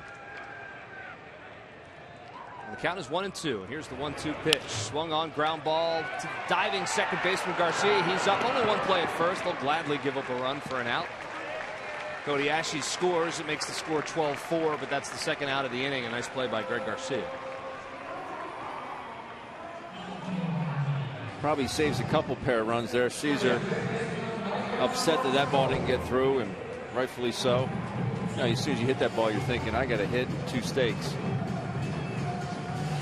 Well, it's 2 outs now here in the bottom of the 8th inning. Runners at second and third now. That'll bring up Maikel Franco. Singled, struck out twice, and singled again in his 4 at-bats. First pitch to Franco is over the outside corner. Ron Copeland just stretched the strike zone just a little bit at this point.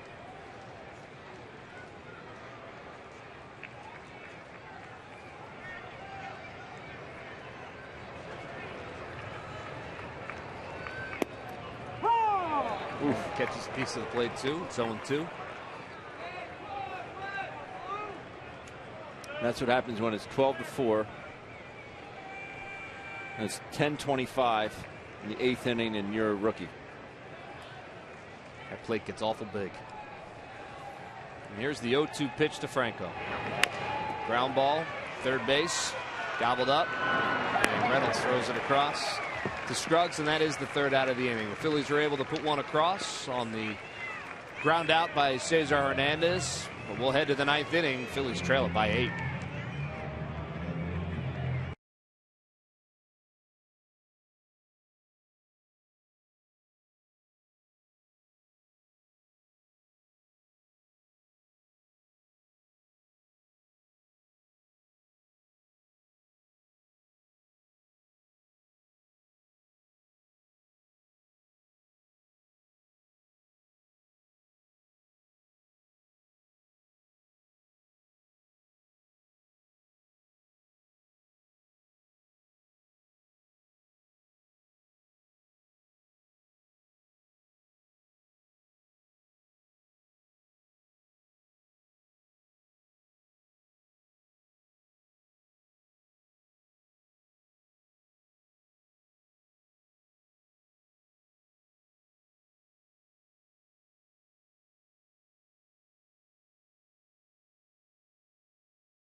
Mason deliveries of the game, unfortunately, are the home runs by the St. Louis Cardinals here in the second inning. Yadier Molina gets a sinker that's up and deposits it in left field for a 2-run homer. And then Colton Wong comes up, gets a hanging breaking ball, deposits that in the right field stands for another 2-run homer. And this last one by Randall Grichuk goes left field off Justin DeFreitas for a solo home run, and they are W.B. Mason deliveries of the game. Well, Jake Diekman will be the new pitcher for the Phils as they trail by 8 here in the top of the 9th inning. Lots of pitches thrown, as you see Deek's numbers in 26 games this year. Been back for a day, as we talked about, was pretty good last night. How about this? Philippe Almont, 104 pitches, as that first pitch from Diekman is a little high for a ball. Justin DeFreitas, 58 pitches. Jemar Gomez, 46 pitches. 208, now 9 pitches for Phillies pitching today. Is big swing and a miss by Reynolds. I take back what I said about Cameron Rupp getting in the ice tank. He might take a pillow and sleep in the ice tank. Might not be a bad idea. Count is even to Reynolds. 1-1 pitch. Swing and a miss. 1-2. He's throwing fuel. Yeah.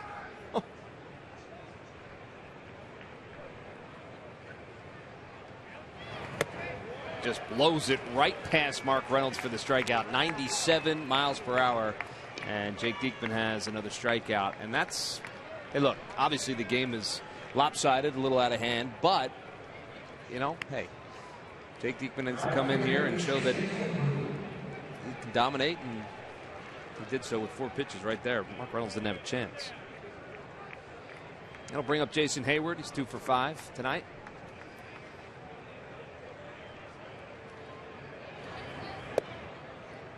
That one's on the outside corner for strike. It's 0-1. Thank you, Ron.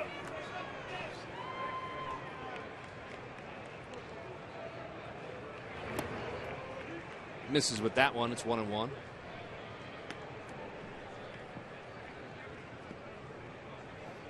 $12 runs, 16 hits, 1 error for the Cardinals. 4 runs, 11 hits, 1 error for the Phillies. Outside for a ball. It's 2-1 now to Jason Hayward. 16 hits. Phillies have 11. Yeah, they do.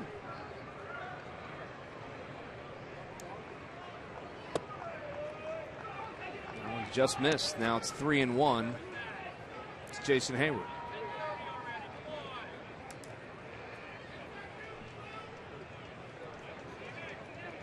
3-1 pitch. Inside for a ball, so we walked him.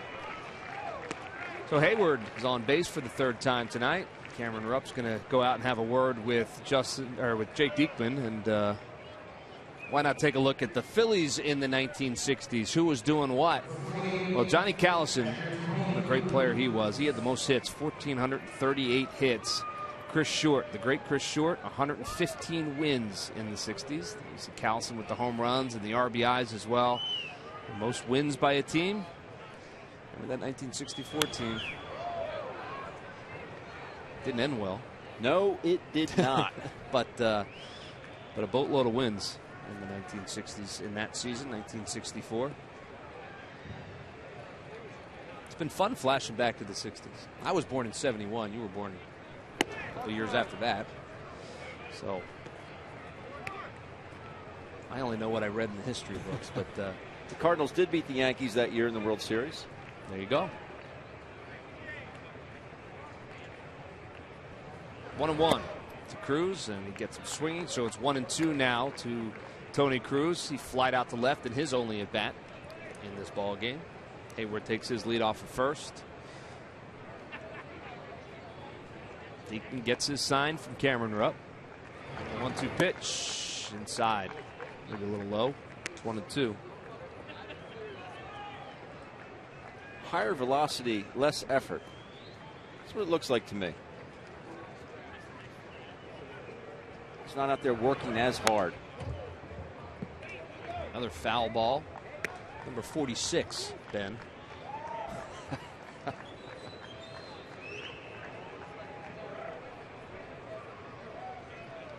Count is even at 2-2.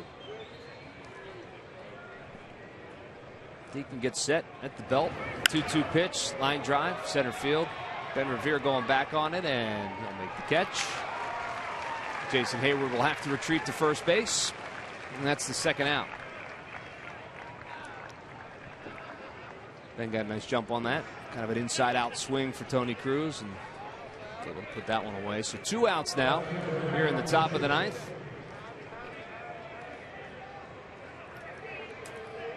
And that'll bring up Randall Grichuk. Not a bad night for him. 3 hits on the night, including that home run. On base 4 different times.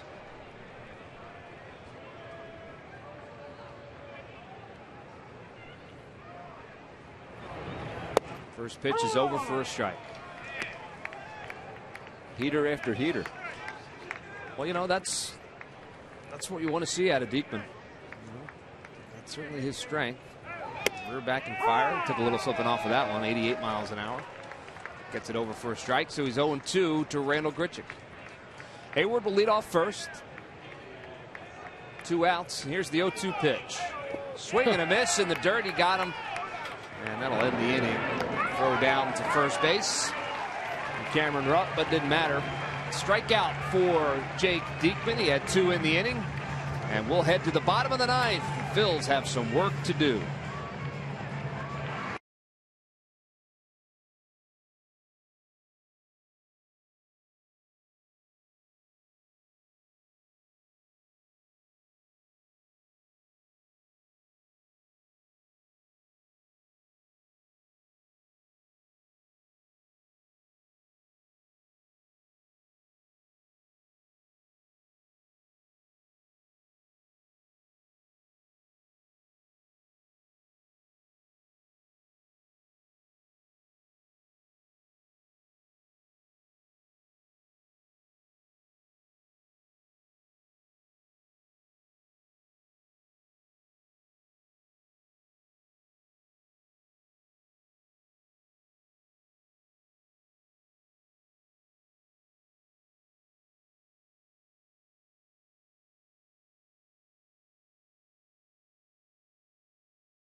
Lead in this one. You know, Phillies games are fun for a group, but you know how charitable they can be. Groups of 25 or more are eligible for fundraising opportunities that benefit their designated cause. It's a great way to raise funds and awareness. You can learn more at Phillies.com/group tickets.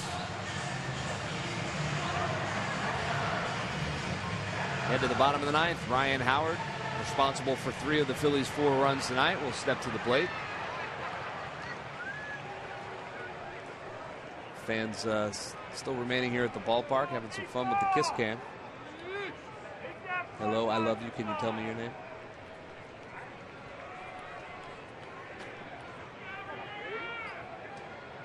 Ryan Howard stands in against Sokolovic, who is working his second inning of work. First pitch is over for a strike to Ryan Howard. And you see Howard's night, 1 for 3. Hit on base twice.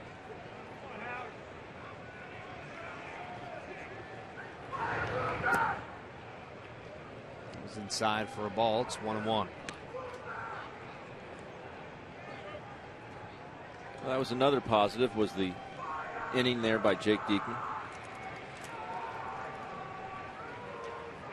Yeah, it's certainly good to see. And, you know, obviously the pressure's off in a 12-4 game, but still. Get in here, throw strikes, throw hard. He's low and inside for a ball, so it's 2-1 now to Ryan Howard.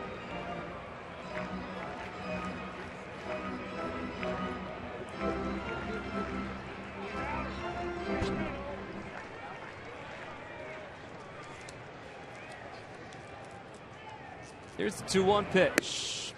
Inside for a ball. It's 3-1.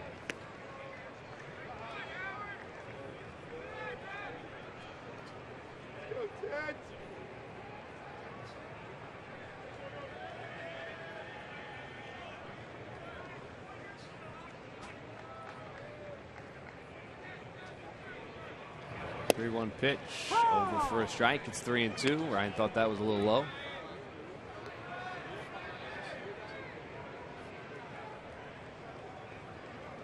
The old 3-1 slider up 12-4 in the ninth. Well, he threw it for a strike, which is something he's been having some trouble with. So from the stretch, here's the 3-2 pitch. Swung on, line drive, center field. And caught by Jay. Runs that one down. He's got a quick first step. He sure does. NBC 10 News at 4, the only station with 20 minutes of non-stop news, weekdays at 4 p.m. NBC 10, you can count on it. Well, that'll bring up Jeff Francoeur. He's 1 for 4. He's hit the ball hard twice.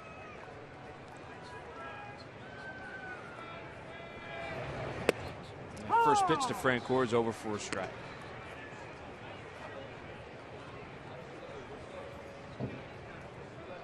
This has not been a quick one. What are you talking about? Swing and a miss. It's 0-2.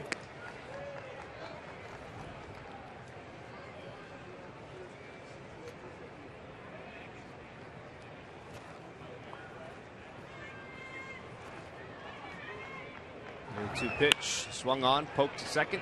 Garcia's right there. That's the catch. That's the second out of the inning. Hit it off the end of the bat, right at the second baseman, Garcia.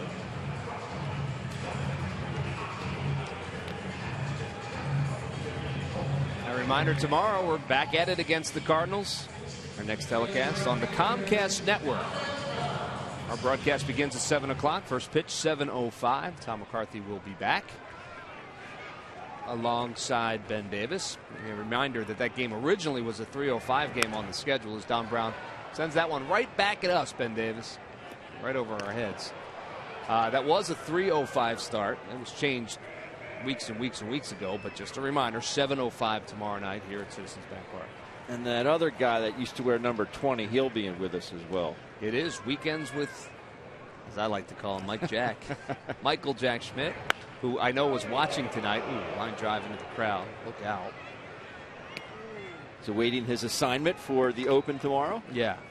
Yeah, he's probably already in town, I would think. He stopped in last night. Oh. Or yesterday afternoon, So I should he is say. most definitely in town. I didn't see him yesterday. Say hello to T-Mac and myself. I'm sure he was looking for him. He asked about it. Ball was high. For a ball, it's 1-2.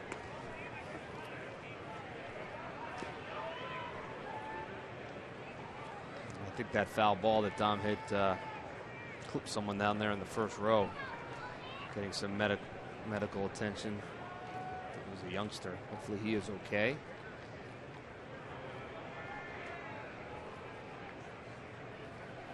Here's the 1-2 pitch. It's outside and low for a ball. It's 2-2.